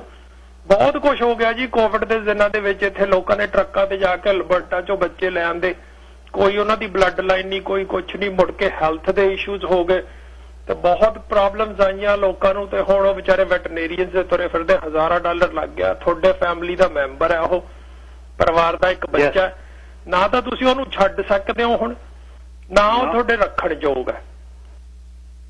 ਬੜੀਆਂ ਮੁਸ਼ਕਲਾਂ ਨੇ ਜੀ। ਹਾਂਜੀ, ਪਰ ਅਵੋਇਡ ਕਰੋ ਜੀ ਇਹਨਾਂ ਚੀਜ਼ਾਂ ਨੂੰ। ਬੰਦੇ ਕੋ ਜਾਓ, ਬਰੀਡਰ ਕੋ 2-4 ਵਾਰੀ ਦੇਖੋ, ਮਿਲੋ ਉਹਨਾਂ ਨੂੰ। ਚੱਕਰ ਸਾਹਿਬ, ਜਿਹੜਾ ਪੱਪੀ ਮਿਲ ਵਾਲੀ ਗੱਲ ਹੋਈ ਹੈ, ਪੱਪੀ ਮਿਲ ਉਹੀ ਸੀ ਕਰਕੇ ਇਕੱਠੇ ਕਤੂਰੇ ਵੇਚਦੇ ਲੋਕਾਂ ਨੇ। ਬਸ ਜੀ, ਪੱਪੀ ਮਿਲ ਅੰਗਰੇਜ਼ੀ ਦਾ ਵਰਡ ਪੱਪੀ ਮਿਲ ਹੈ। ਦੂਜੇ ਦਾ ਆਪਣੇ ਵਾਲੇ ਕਮਿਊਨਿਟੀ 'ਚ ਵੀ 1-2 ਬੰਦੇ ਹੈ ਇੱਥੇ। ਕੁਛ ਮੇਰੇ ਜਾਣ ਦੀ ਗੈਰ ਹਾਜ਼ਰੀ ਲੱਗ ਗਈ ਜੀ ਇੰਡੀਆ, ਮੈਨੂੰ 1.5 ਸਾਲ ਲਈ ਜਾਣਾ ਪੈ ਗਿਆ ਟ੍ਰੇਨਿੰਗ ਵਾਸਤੇ, ਕੋਵਿਡ ਕਰਕੇ ਕੰਟਰੈਕਟ ਕੈਂਸਲ ਕਰਕੇ ਫਿਰ ਵਾਪਸ ਆ ਗਿਆ। ਤੇ ਉਦੋਂ ਲੋਕਾਂ ਨੇ ਕਰ ਲਿਆ ਬਹੁਤ ਨਾ ਯੂਜ਼ ਪਈ, ਅਸੀਂ ਜੀ ਉਹਦੇ ਹੀ ਪਾਰਟਨਰ ਆ, ਉਹਦੇ ਹੀ ਬੰਦੇ ਆ ਜੀ, ਉਹੀ ਬਲੱਡ ਲਾਈਨਸ ਉਹ ਸਾਨੂੰ ਹੀ ਦੇ ਗਏ ਸੀ ਡੌਗਸ, ਆਪਣੇ ਜਾਣ ਲੱਗਿਆ। ਤੇ ਉਹਦੇ ਉਸ ਚੱਕਰ ਦੇ ਵਿੱਚ ਬੜਾ ਕੰਮ ਖਰਾਬ ਹੋ ਗਿਆ ਜੀ। ਪਰ ਫਿਰ ਵੀ ਆਪਾਂ ਸਟੈਬਲਿਸ਼ਡ ਆ ਜੀ ਦੁਬਾਰੇ ਕੈਨਲ ਦੇ ਉੱਤੇ, ਫਿਰ ਇੱਥੇ ਆ ਗਏ। ਤੇ ਗੱਲ ਸਾਹਿਬ ਦੂਜੇ ਪਾਸੇ ਨਾ ਜੀ ਮੈਨੂੰ 2-3 ਮੈਸੇਜ ਆਏ ਹੋਏ ਸੀਗੇ ਅੱਜ ਬਾਰੇ ਵੀ ਰੇਨਿੰਗ ਸੀਜ਼ਨ ਹੈ ਜੀ, ਹੁਣ ਮੀਂਹ ਬਹੁਤ ਪੈਂਦਾ, ਕੁੱਤਿਆਂ ਨੂੰ ਬਾਹਰ ਵਾਕ ਤੇ ਲੈ ਕੇ ਜਾਣਾ, ਤੁਸੀਂ ਅੰਦਰ ਤੁਸੀਂ ਰੱਖ ਨਹੀਂ ਸਕਦੇ ਇੰਨਾ ਚਿਰ। ਹਾਂਜੀ ਦੱਸੋ। ਉਹਨੂੰ ਪੀ ਕਰਾਉਣਾ, ਉਹਨੂੰ ਪੂਪ ਕਰਾਉਣਾ, ਉਹਦੀ ਵਾਕ ਐਕਸਰਸਾਈਜ਼ ਲਈ ਲੈ ਕੇ ਜਾਣਾ ਪੈਂਦਾ। ਤੇ ਕੁੱਤੇ ਨੂੰ ਸਾਫ਼ ਸੁਥਰਾ ਕਿਵੇਂ ਰੱਖੀਏ, ਨਵਾ ਸਕਦੇ ਨਹੀਂ ਇੰਨਾ ਆਪਾਂ, ਕਿਉਂਕਿ ਐਕਸੈਸਿਵ ਜਿਹੜੇ ਬੇਦਿੰਗ ਆ ਨਾ ਜੀ, ਹਰ ਵਾਰੀ ਕੁੱਤਾ ਤੁਸੀਂ ਬਾਹਰੋਂ ਲਿਆ ਕੇ ਵਾਕ ਕਰਾ ਕੇ ਤੁਸੀਂ ਉਹਨੂੰ ਨਵਾ ਨਹੀਂ ਸਕਦੇ। ਫਿਰ ਜਿਹੜੇ ਐਸੈਂਸ਼ੀਅਲ ਆਇਲ ਨੇ ਸਕਿਨ ਦੇ ਵਿੱਚ, ਜਿਹੜੇ ਚੰਗੇ ਤੱਤ ਨੇ ਜਾਂ ਆਇਲ ਚਾਹੀਦਾ, ਉਹ ਡਰੇਨ ਹੋ ਜਾਂਦਾ, ਵਾਸ਼ ਆਊਟ ਹੋ ਜਾਂਦਾ, ਸਕਿਨ ਤੇ ਕੋਟ ਦੋਵੇਂ ਹੀ ਖਰਾਬ ਹੋ ਜਾਂਦੇ। ਟਾਵਲ ਡਰਾਈ ਆ ਜੀ ਜਿਹੜਾ ਆਪਾਂ ਤੌਲੀਏ ਨਾਲ ਕਰਦੇ, ਉਹ ਇਨਫ ਨਹੀਂ ਹੈ, ਉਹ ਸੁਕਾਉਂਦਾ ਨਹੀਂ, ਫਿਰ ਘਰ ਦੇ ਵਿੱਚੋਂ ਸਮੈਲ ਆਉਣ ਲੱਗ ਜਾਂਦੀ ਹੈ ਜੀ। ਜਿਹੜੀ ਵੈਟ ਡੌਗ ਦੀ ਸਮੈਲ ਆ ਨਾ ਜੀ, ਉਹ ਆਉਣ ਹੀ ਲੱਗ ਜਾਂਦੀ, ਫਿਰ ਫਰਨੀਚਰ 'ਚ ਆਉਣ ਲੱਗ ਜਾਂਦੀ, ਜਿੱਥੇ ਉਹ ਬਹਿੰਦਾ ਕਾਰਪੈਟ 'ਚ ਆਲੇ ਦੁਆਲੇ। ਤੁਹਾਨੂੰ ਆਪ ਨੂੰ ਤਾਂ ਪਤਾ ਨਹੀਂ ਲੱਗਦਾ, ਕਿਉਂਕਿ ਤੁਹਾਡੇ ਨੱਕ ਦੇ ਜਿਹੜੇ ਸੈਂਸਰਸ ਨੇ ਜੀ, ਉਹ ਉਸ ਲਈ ਯੂਜ਼ ਟੂ ਹੋ ਜਾਂਦੇ ਨੇ, ਤੁਹਾਨੂੰ ਆਪ ਨੂੰ ਸਮੈਲ ਦਾ। ਪਰ ਜਿਹੜਾ ਤੁਹਾਡੇ ਘਰ 'ਚ ਬਾਹਰੋਂ ਕੋਈ ਆ ਰਿਹਾ, ਉਹਨੂੰ ਲੱਗਦਾ ਵੀ ਤੁਹਾਡੇ ਘਰ 'ਚ ਹੁਣ ਹਮਕ ਦੀ ਇੱਕ ਤਰ੍ਹਾਂ ਸਮੈਲ ਹੈ, ਸਪੈਸ਼ਲ ਜੀ ਸਮੈਲ ਹੈ, ਜਿਹੜੀ ਨੈਚੁਰਲ ਨਹੀਂ ਹੈ ਤੇ ਜਿਹੜੀ ਬਹੁਤੀ ਪਲੇਜ਼ੈਂਟ ਵੀ ਨਹੀਂ। ਤਾਂ ਉਹਦੇ ਲਈ ਜੀ ਇੱਕ ਸਿੰਪਲ ਜਿਹਾ ਸੋਲੂਸ਼ਨ ਹੈ ਵੀ $100 ਤੋਂ $200 ਦੇ ਵਿੱਚ ਨਾ ਜੀ ਇੱਕ ਬਲੋਅਰ ਮਿਲਦੇ, ਡੌਗ ਬਲੋਅਰਸ ਕਹਿੰਦੇ ਆਪਾਂ ਉਹਨਾਂ ਨੂੰ। ਅੱਛਾ, ਲਿਆ ਕੇ ਰੱਖ ਲਓ ਜੀ, Amazon ਤੋਂ ਆਰਡਰ ਕਰ ਦਿਓ। ਉਹਦੇ ਵਿੱਚ ਹੀਟ ਦੀ ਸੈਟਿੰਗ ਵੀ ਹੈ, 2400 ਵਾਟ ਬਹੁਤ ਸਾਰੇ ਬੰਦਿਆਂ ਨੇ ਤੁਸੀਂ Amazon ਤੇ ਸਰਚ ਕਰ ਸਕਦੇ ਹੋ, ਮਿਲ ਜਾਣੇ ਨੇ ਆਨਲਾਈਨ, ਜਾਂ ਕਿਤੋਂ ਤੁਸੀਂ ਆਰਡਰ ਕਰ ਸਕਦੇ ਹੋ ਜਿੱਥੋਂ ਵੀ ਤੁਹਾਡਾ ਸੋਰਸ ਆ। ਇੱਕ ਡਰਾਇਰ ਲਿਆ ਕੇ ਰੱਖ ਲਓ ਜੀ, ਕੁੱਤਾ ਅੰਦਰ ਲਿਆਂਦਾ, ਮਾੜਾ ਜਿਹਾ ਟਾਵਲ ਡਰਾਈ ਕੀਤਾ, ਨਾਲ ਹੀ ਉਹ ਬਲੋਅਰ ਮਾਰਦਾ, ਬਾਹਰਲੇ ਪਾਸੇ ਰੱਖ ਲਓ, ਡੈਕ ਦੇ ਉੱਤੇ ਰੱਖ ਲਓ ਜਾਂ ਅੰਦਰ ਐਂਟਰੀ 'ਚ ਰੱਖ ਲਓ, ਬਲੋਅਰ ਮਾਰ ਕੇ ਉਹਨੂੰ ਬਿਲਕੁਲ ਸੁਕਾ ਲਓ। 5-7 ਮਿੰਟ ਤੋਂ ਉੱਪਰ ਨਹੀਂ ਲੱਗਦੇ ਜੀ ਬਲੋਅਰ ਨਾਲ, ਘਰ ਦੇ ਵਿੱਚੋਂ ਸਮੈਲ ਵੀ ਚਲੇ ਜਾਊਗੀ, ਡੌਗ ਵੀ ਹੈਲਦੀ ਰਹੂਗਾ ਜੀ, ਤੇ ਸਕਿਨ ਤੇ ਕੋਟ ਵੀ ਹੈਲਦੀ ਰਹੂ। ਹਾਂਜੀ, ਇਹ ਜਿਹੜੇ ਉਹਦੇ ਕੱਪੜਾ ਵਗੈਰਾ ਪਾਉਣਾ ਬਹੁਤ ਜ਼ਰੂਰੀ ਹੈ ਜੀ, ਜਿਹੜਾ ਉਹਦਾ ਝੱਗਾ ਲਿਆਉਣੇ ਆ, ਕਈ ਤਾਂ ਝੱਗਾ ਤੇ ਪੈਰਾਂ 'ਚ ਬੂਟੀਆਂ ਪਾ ਕੇ ਲਿਜਾਂਦੇ ਆ ਜੀ, ਉਹ ਸਭ ਡਿਪੈਂਡ ਕਰਦਾ ਜੀ ਬਰੀਡ ਦੇ ਉੱਤੇ। ਛੋਟੀਆਂ ਬਰੀਡਸ ਦੇ ਵਿੱਚ ਤਾਂ ਉਹ ਕਾਮਯਾਬ ਨੇ ਜੀ। ਕੋਈ ਜਿਵੇਂ ਚੁਆਵਾ ਬਰੀਡ ਹੈ ਜਾਂ ਅੰਡਰ 15 ਪਾਉਂਡ, ਆਪਾਂ 15 ਪਾਉਂਡ ਤੋਂ ਥੱਲੇ ਵਾਲੇ ਬਰੀਡਸ ਕਹਿੰਦੇ, ਉਹਨਾਂ ਦੇ ਤਾਂ ਕੋਟ ਕੱਟ ਮੈਂ ਪਾਏ ਵੇਖੇ ਆ ਬਹੁਤ। ਪਰ ਜੇ ਤੁਹਾਡੇ ਕੋਲ ਵੱਡੀਆਂ ਬਰੀਡਸ ਆ ਜੀ, ਜਰਮਨ ਸ਼ੈਪਰਡ ਨੇ, ਤੁਹਾਡੇ ਕੋਲ ਕੇਨ ਕੋਰਸੋ ਹੈ, ਤੇ ਤੁਹਾਡੇ ਕੋਲੇ ਰੌਟਵਾਈਲਰਸ ਨੇ ਜਾਂ ਹੋਰ, ਤੇ ਉਹ ਇੰਨਾ ਕਾਮਯਾਬ ਸੌਦਾ ਨਹੀਂ ਹੈ ਵੱਡੀਆਂ ਬਰੀਡਸ ਲਈ। ਤੇ ਉਹਨਾਂ ਲਈ ਤਾਂ ਸਿੰਪਲ ਹੀ ਹੈ ਜੀ, ਉਹੀ ਤੇ ਕੋਟ ਡਰਾਈ ਰੱਖੋ। ਇੱਕ ਪ੍ਰੋਡਕਟ ਆਉਂਦਾ ਜੀ, ਉਹਨੂੰ ਕਹਿੰਦੇ ਹਾਰਸ ਸ਼ੀਨ, ਘੋੜਿਆਂ ਵਾਸਤੇ ਤੇ ਕੁੱਤਿਆਂ ਵਾਸਤੇ ਬਣਿਆ ਜੀ ਉਹ, ਪਰ ਸਪੈਸ਼ਲੀ ਜਿਹੜੇ ਸ਼ੋ ਹਾਰਸਸ ਨਹੀਂ ਉਹਨਾਂ ਵਾਸਤੇ ਸਪਰੇ ਬੋਟਲ ਮਿਲ ਜਾਂਦੀ ਹੈ ਜੀ, ਹਾਰਸ ਸ਼ੀਨ ਕਹਿੰਦੇ ਉਹਨੂੰ, ਸ਼ੋ ਸ਼ੀਨ। ਉਹ ਇਨ ਬਿਟਵੀਨ ਤੁਸੀਂ ਇੰਨੀ ਵਾਰੀ ਨਵਾਉਣ ਤੋਂ ਕਿ ਉਹਨੂੰ ਨਾ ਸਪਰੇ ਕਰ ਦਿਓ ਜੀ, ਮਾੜਾ ਹੱਥ ਨਾਲ ਉਹਨੂੰ ਵਿੱਚ ਸਕਿਨ ਦੇ ਮਲ ਜਾਓ। ਵਾਟਰ ਰਿਪੈਲੈਂਟ ਵੀ ਹੈ ਜੀ ਉਹ, ਛੇਤੀ ਕਿਤੇ ਪਾਣੀ ਦਾ ਅਸਰ ਨਹੀਂ ਹੋਣ ਦਿੰਦਾ ਸਕਿਨ ਤੇ ਬਾਲਾਂ ਦੇ ਉੱਤੇ, ਤੇ ਇੱਕ ਬਾਲ ਤੇ ਹੈਲਦੀ ਰੱਖਦਾ, ਕੋਟ ਵੀ ਹੈਲਦੀ ਰਹੂਗਾ, ਸਮੈਲ ਵੀ ਨਹੀਂ ਆਊਗੀ, ਤੇ ਬਲੋਰ ਨਾਲ ਡਰਾਈ ਕਰਕੇ ਰੱਖੋ ਜੀ। ਹਾਰਸ ਸ਼ੀਨ ਉਹ ਸਪਰੇ ਲੈ ਆਈਏ ਤੇ ਉਹ ਫਿਰ ਮਾਰ ਦਿਆ ਕਰੀ। ਹਾਂਜੀ, ਹਾਰਸ ਸ਼ੀਨ ਮਾਰ ਦੋ ਜੀ, ਕਿਤੇ ਮਾਰ ਦੋ 10 ਦਿਨ ਬਾਅਦ, ਤੇ ਉਹ ਸਾਰਾ ਕੁਝ ਹੀ ਠੀਕ ਰੱਖੂਗੀ ਜੀ। ਵੈਸੇ ਤਾਂ ਉਹਨੇ ਇੰਨਾ ਗਿੱਲਾ ਵੀ ਨਹੀਂ ਹੁੰਦਾ, ਤਾਂ ਵਾਟਰ ਰਿਪੈਲੈਂਟ ਹੈ ਜੀ, ਵਾਟਰ ਪ੍ਰੂਫ ਨਹੀਂਗਾ ਉਹ, ਪਰ ਛੇਤੀ ਅਸਰ ਨਹੀਂ ਹੋਣ ਦਿੰਦਾ ਜੀ। 10 ਦਿਨਾਂ ਬਾਅਦ ਵਿੱਚ ਕਰਦੇ ਰਹੋ, ਕੁੱਤੇ ਨੂੰ ਨਵਾਉਣ ਦੀ ਵੀ ਨਹੀਂ ਲੋੜ ਪੈਂਦੀ, ਤੇ ਸਕਿਨ ਵੀ ਸਾਫ਼ ਸੁਥਰੀ ਰਹਿੰਦੀ ਹੈ ਜੀ। ਆਪਣੇ ਕੋਲ ਹਾਂਜੀ ਗੱਲ ਸਾਹਿਬ, ਤੱਕਰ ਸਾਹਿਬ, ਮੈਂ ਤੁਹਾਨੂੰ ਜਾਂਦੇ ਫਾਇਦਾ ਇਹ ਲੈਣਾ ਚਾਹੁੰਦਾ, ਹੁਣ ਆਪਣੇ ਪੱਪੀ ਜਿਹੜੇ ਰੈਡੀ ਕਿਹੜੇ ਨੇ ਜੀ ਆਪਣੇ ਕੋਲ ਹੁਣ? ਗੱਲ ਸਾਹਿਬ, ਆਪਣੇ ਕੋਲ ਰੌਟਵਾਈਲਰਸ ਵੀ ਰੈਡੀ ਨੇ ਜੀ, ਜਿਹੜੇ 5 ਹਫ਼ਤਿਆਂ ਦੇ ਹੋ ਗਏ ਜੀ। ਵਾਂਸ ਅਗੇਨ ਉਹੀ ਵੀ IPO 3 ਫਾਦਰ ਹੈ, IPO 1 ਉਹਦੀ ਫੀਮੇਲ ਜਿਹੜੀ ਮਾਮ ਹੈ। ਦੋਵੇਂ ਜਰਮਨ ਤੋਂ ਯੂਰਪ ਤੋਂ ਇੰਪੋਰਟਡ ਨੇ ਜੀ ਉਹ ਜਿਹੜੇ ਪੇਰੈਂਟਸ ਨੇ, ਤੇ ਉਹ 5-6 ਹਫ਼ਤੇ ਦੇ ਨੇ ਜੀ। ਦੂਜੇ ਪਾਸੇ ਮੇਰੇ ਕੋਲ German shepherd the 1 litre on the ground ਹੈ ਜੀ, ਵਰਕਿੰਗ ਦਾ। ਵਰਕਿੰਗ ਤੇ ਸ਼ੋਅ ਦੇ ਵਿੱਚ ਵੀ ਬਹੁਤ ਫਰਕ ਹੈ ਜੀ, ਆਪਾਂ ਪਿੱਛੇ ਬਹੁਤ ਵਾਰੀ ਡਿਸਕਸ ਕੀਤਾ। ਸੋ ਵਰਕਿੰਗ ਦਾ ਜੀ ਉਹ ਵੀ ਲੀਟਰ ਅਵੇਲੇਬਲ ਹੈ ਜੀ, ਜਿਹੜੇ ਹੁਣ ਮੇਰਾ ਖਿਆਲ 10 ਦਿਨ ਦੇ ਬੱਚੇ ਹੋ ਗਏ ਜੀ। ਸੋ ਪਿਛਲੀ ਵਾਰ ਆਪਾਂ ਬੈਲਜੀਅਨ ਬਰੀਡ ਕੀਤੇ ਸੀ ਜੀ, ਤੇ ਉਹਨਾਂ ਵਿੱਚੋਂ ਜੀ ਖੁਸ਼ੀ ਹੁੰਦੀ ਹੈ ਦੱਸ ਕੇ ਭਈ ਇੱਕ ਡੌਗ ਵੈਨਕੂਵਰ ਪੁਲਿਸ ਡਿਪਾਰਟਮੈਂਟ ਲੈ ਗਈ ਜੀ, 2-3 ਡੌਗ ਉਹਨਾਂ ਦੇ ਵਿੱਚੋਂ 에ਅਰਪੋਰਟ ਦੇ ਉੱਤੇ ਇਸ ਵੇਲੇ ਸਿਕਿਉਰ ਗਾਰਡ ਜਿਹੜੀ ਹੈਗੀ ਹੈ ਜੀ ਉੱਥੇ ਟ੍ਰੇਨਡ ਕਰ ਰਹੇ ਆ 에ਅਰਪੋਰਟ ਸਿਕਿਉਰਿਟੀ ਲਈ, ਤੇ ਗਾਹਾਂ ਡਿਟੈਕਸ਼ਨ ਦੇ ਵਿੱਚ ਵੀ ਯੂਜ਼ ਹੋਣਗੇ ਜੀ। ਸੋ ਮੈਲਾਨੋਇਡ ਆਪਣੇ ਕੋਲ ਕਪਲ ਹੈਗੇ ਜੀ ਹੁਣ? ਨਹੀਂ ਗਿਲ ਸਾਹਿਬ, ਜਿਹੜੇ ਮੈਲਾਨੋਇਡ ਸੀ ਬਹੁਤ ਸਿਲੈਕਟਿਵ ਮੈਨੂੰ ਰੱਖਣੇ ਪੈਂਦੇ ਸੀ ਜੀ ਕਲਾਇੰਟਸ, ਬੜੀ ਉਹ ਤੁਸੀਂ ਜਿਹੜਾ ਬੈਲਜੀਅਨ ਮੈਲਾਨੋਇਡ ਹਰੇਕ ਦੇ ਰੱਖਣ ਵਾਲਾ ਨਹੀਂ ਜੀ ਸਾਡਾ। ਅੱਛਾ, ਉਹ ਸਿਰਫ ਲਾਅ ਐਨਫੋਰਸਮੈਂਟ ਏਜੰਸੀਜ਼ ਦੇ ਕੋਲ ਹੀ ਜਾਂ ਤਾਂ ਜ਼ਿਆਦਾ ਜਾਵੇ, ਜਾਂ ਤੁਸੀਂ ਵਰਕਿੰਗ ਹੋਮ ਹੈ ਤੁਹਾਡਾ, ਜਾਂ ਤੁਸੀਂ ਐਕਟਿਵ ਲਾਈਫ ਸਟਾਈਲ ਹੈ ਤੁਹਾਡਾ, ਫਾਰਮ ਵਗੈਰਾ ਤੁਹਾਡੇ ਕੋਲ ਹੈਗਾ, ਫਿਰ ਤਾਂ ਕਾਮਯਾਬ ਹੈ ਜੀ। ਘਰਾਂ ਦੇ ਵਿੱਚ ਬਹੁਤੇ ਕਾਮਯਾਬ ਐਜ਼ ਅ ਫੈਮਿਲੀ ਪੈਟ ਉਹ ਕਾਮਯਾਬ ਨਹੀਂ ਹੈ ਬਹੁਤੇ, ਪਰ ਹਰ ਬੰਦੇ ਲਈ ਨਹੀਂ। ਜੋ ਤਾਂ ਕੋਠੇ ਤੇ ਚੜ ਜਾਂਦਾ ਬੰਦੇ ਦੇ, ਕੋਈ ਪਿੱਠ ਤੇ ਛਾਲ ਮਾਰ ਕੇ ਸਿੱਧਾ ਕੋਠੇ ਤੇ, ਮੈਂ ਤਾਂ ਹੈਰਾਨ ਹੋ ਗਿਆ, ਏਡੀ ਜ਼ਿਆਦਾ ਰੀਚ ਜੀ, ਕਮਾਲ ਕਰ। ਹਾਂਜੀ, 604 ਇੱਕ ਨਾ ਜੀ ਹੋਰ ਸੀਗਾ ਸਵਾਲ ਤੁਹਾਡਾ ਵੀ ਇੱਥੇ ਕਿਸੇ ਨੇ ਮੈਨੂੰ ਕੀਤਾ ਵੀ ਗਰੂਮਿੰਗ ਦੇ ਇਸ਼ੂਜ਼। ਡੌਗ ਨੂੰ ਗਰੂਮਰ ਤੇ ਜ਼ਰੂਰ ਲੈ ਕੇ ਜਾਓ ਜੀ, ਕੱਲਾ ਉਹਦਾ ਮਤਲਬ ਆਪਾਂ ਉੱਥੇ ਕੁੱਤਾ ਨਵਾ ਕੇ ਲਿਆਉਣਾ ਹੀ ਨਹੀਂ ਹੁੰਦਾ, ਜਾਂ ਉਹਦੇ ਨਹੁੰ ਕਟਵਾਉਣੀ ਨਹੀਂ ਹੁੰਦੀ। ਡੌਗ ਸੋਸ਼ਲਾਈਜ਼ ਹੋ ਜਾਂਦਾ ਜੀ। ਬਹੁਤ ਸਾਰੀਆਂ ਪ੍ਰੋਬਲਮਸ ਇਹ ਆਉਂਦੀਆਂ ਵੀ ਡੌਗ ਗਰਾਊਲ ਕਰਦਾ ਜੀ, ਡੌਗ ਹੁਣ ਨਹੁੰ ਨਹੀਂ ਕਟਾਉਂਦਾ ਸਾਡਾ ਜੀ, ਹੁਣ ਨਵਾਉਂਦਾ ਨਹੀਂ ਜੀ, ਉਹਦੇ ਹੇਅਰ ਕੱਟ, ਉਹਦੇ ਮੈਟ ਹੋ ਗਏ, ਉਹਦੇ ਛੋਟੀ ਬਰੀਡ, ਉਹ ਇਸੇ ਕਰਕੇ ਵੀ ਅਸੀਂ ਸਾਰਾ ਕੁਝ ਆਪ ਕਰਨ ਦੀ ਕੋਸ਼ਿਸ਼। ਉਹਨੂੰ ਗਰੂਮਰ ਤੇ ਕਦੀ ਜ਼ਰੂਰ ਲੈ ਕੇ ਜਾਓ, ਜਿੱਥੇ ਵੀ ਲੈ ਕੇ ਜਾਂਦੇ ਹੋ। ਗਰੂਮਿੰਗ ਇੱਕ ਡਿਫਰੈਂਟ ਐਕਸਪੀਰੀਅੰਸ ਹੈ ਡੌਗ ਵਾਸਤੇ। ਉੱਥੇ ਜਾ ਕੇ ਵੱਖਰੇ ਵੱਖਰੇ ਡੌਗ ਨੂੰ ਦੇਖਦਾ, ਕਿਸੇ ਹੋਰ ਉਹਨੂੰ ਕੋਈ ਟੱਚ ਕਰਦਾ, ਉਹਦੇ ਤੇ ਕੰਘੀ ਮਾਰਦਾ, ਉਹਦੇ ਤੇ ਕਟਰ ਮਾਰਦਾ, ਉਹਦੇ ਹੇਅਰ ਟ੍ਰਿਮਰ ਮਾਰਦਾ। ਸੋ ਉਹ ਵੀ ਬਹੁਤ ਜ਼ਰੂਰੀ ਹੈ ਜੀ, ਇੱਕ ਅੰਗ ਸੋਸ਼ਲਾਈਜ਼ ਕਰਨ ਦਾ ਡੌਗਸ ਨੂੰ, ਉਹ ਵੀ ਹੋਣਾ ਚਾਹੀਦਾ। ਆਪਣੀ ਕਮਿਊਨਿਟੀ ਨੇ ਬਹੁਤ ਸਾਰੇ ਡੌਗਸ ਰੱਖੇ, ਆਪਾਂ ਹੋਰ ਵੀ ਬਹੁਤ ਸਾਰੇ ਪੈਸੇ ਖਰਚਦੇ ਆਲੇ ਦੁਆਲੇ ਬਹੁਤ ਚੀਜ਼ਾਂ ਦੇ ਉੱਤੇ। ਜਦੋਂ ਅਸੀਂ ਵੈਡਿੰਗਸ ਆਉਂਦੀਆਂ ਸਾਡੀਆਂ, ਅਸੀਂ ਲੱਖਾਂ ਡਾਲਰ ਲਾ ਦਿੰਦੇ, ਪਰ ਇਹ ਮਾਈਨਰ ਚੀਜ਼ਾਂ ਤੋਂ ਅਸੀਂ ਨੈਗਲੈਕਟ ਕਰ ਜਾਂਦੇ ਵੀ ਛੱਲ ਛਾਊ ਪਰੇ ਛੱਡੋ, ਕੀ ਲੋੜ ਆ, ਘਰ ਹੀ ਸਾਰ ਲੈਂਦੇ। ਉਹ ਕੱਲਾ ਕੁੱਤਾ ਨਵਾਉਣ ਦਾ ਮਤਲਬ ਨਹੀਂ ਜੀ, ਸੋਸ਼ਲਾਈਜ਼ ਕਰਨ ਦਾ ਵੀ ਉੱਥੇ ਬਹੁਤ ਵੱਡਾ ਇੱਕ ਕਾਰਨ ਹੈ, ਉਹ ਹੋਣਾ ਚਾਹੀਦਾ ਜੀ। ਇੱਕ ਗੱਲ ਸਾਹਿਬ ਤੁਸੀਂ ਮੇਰੇ ਕੋਲ ਪਹਿਲਾਂ ਗੱਲ ਕੀਤੀ ਸੀ ਵੀ ਪਟਾਕੇ ਬਹੁਤ ਪਟਾਕੇ ਚੱਲਦੇ ਸੀਗੇ। ਹਾਂਜੀ ਹਾਂ, ਤੇ ਡੌਗਸ ਡਾਂਗੇ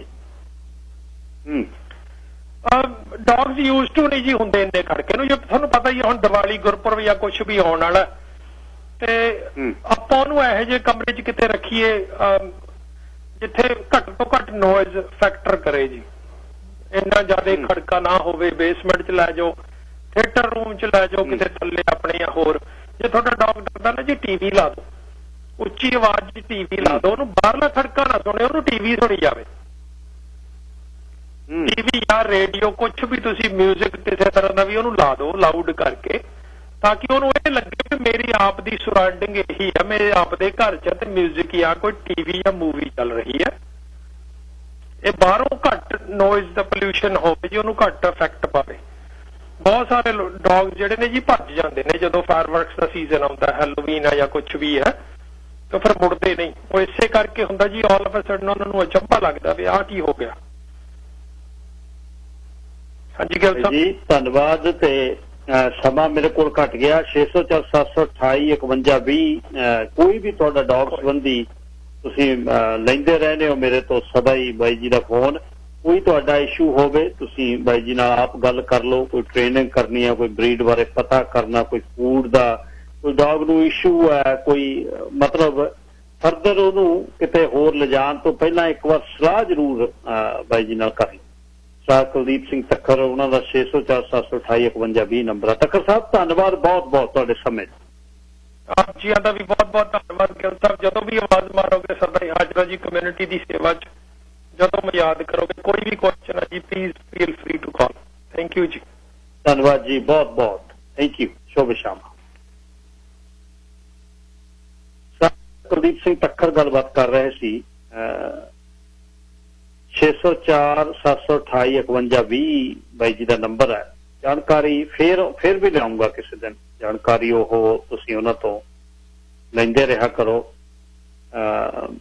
ਇਹ ਮੈਂ ਇੱਕ ਨਿੱਜੀ ਤਜਰਬੇ 'ਚ ਤੁਹਾਨੂੰ ਦੱਸ ਦਵਾਂ ਵੀ ਜਦ ਲੈ ਕੇ ਆਉਣਾ ਮਿੱਤਰੋ 12-14 ਸਾਲ ਦੀ ਤੁਹਾਡੀ ਕਮਿਟਮੈਂਟ ਹੈ, ਤੇ ਵਿਸ਼ ਕਰਦਾ ਵੱਧ ਵੀ ਜਿਵੇਂ, ਤੇ ਫਿਰ ਤੁਹਾਡੀਆਂ ਚੀਜ਼ਾਂ ਆਪਣੇ ਸ਼ੌਕ ਸ਼ੂਕ ਪਿੱਛੇ ਰਹਿ ਜਾਂਦੇ ਨੇ ਕਿ ਮੈਂ ਹੁਣ ਕੀ ਕਰਾਂ, ਮੈਂ ਕਿੱਥੇ ਜਾਵਾਂ, ਮੈਂ ਜਾਵਾਂ ਜਾਂ ਨਾ ਜਾਵਾਂ, ਇਹਨੂੰ ਛੱਡ ਕੇ ਕਿੱਥੇ ਜਾਈ। ਇਹ ਕਰਨ ਤੋਂ ਪਹਿਲਾਂ ਇਹ ਜ਼ਰੂਰ ਸੋਚਣਾ, ਇਹਨੂੰ ਲਿਆਉਣ ਤੋਂ ਪਹਿਲਾਂ ਬਹੁਤ ਵੱਡੀ ਕਮਿਟਮੈਂਟ ਹੈ, ਤੇ ਕਮਿਟਮੈਂਟ ਦੇ ਨਾਲ ਆਨੰਦ ਵੀ ਬਹੁਤ ਹੈ। ਜੇ ਰੱਖ ਲਓਗੇ ਤੁਸੀਂ ਇਹ ਦੇਖਿਓ ਬਈ ਆਨੰਦ ਵੀ ਬਹੁਤ। ਇਹ ਸੀ ਅੱਜ ਦਾ ਪ੍ਰੋਗਰਾਮ ਜੀ, ਤੇ ਕੱਲ ਨੂੰ ਮੁੜਦੇ ਆ ਫੇਰ। ਰੱਬ ਰੱਖ।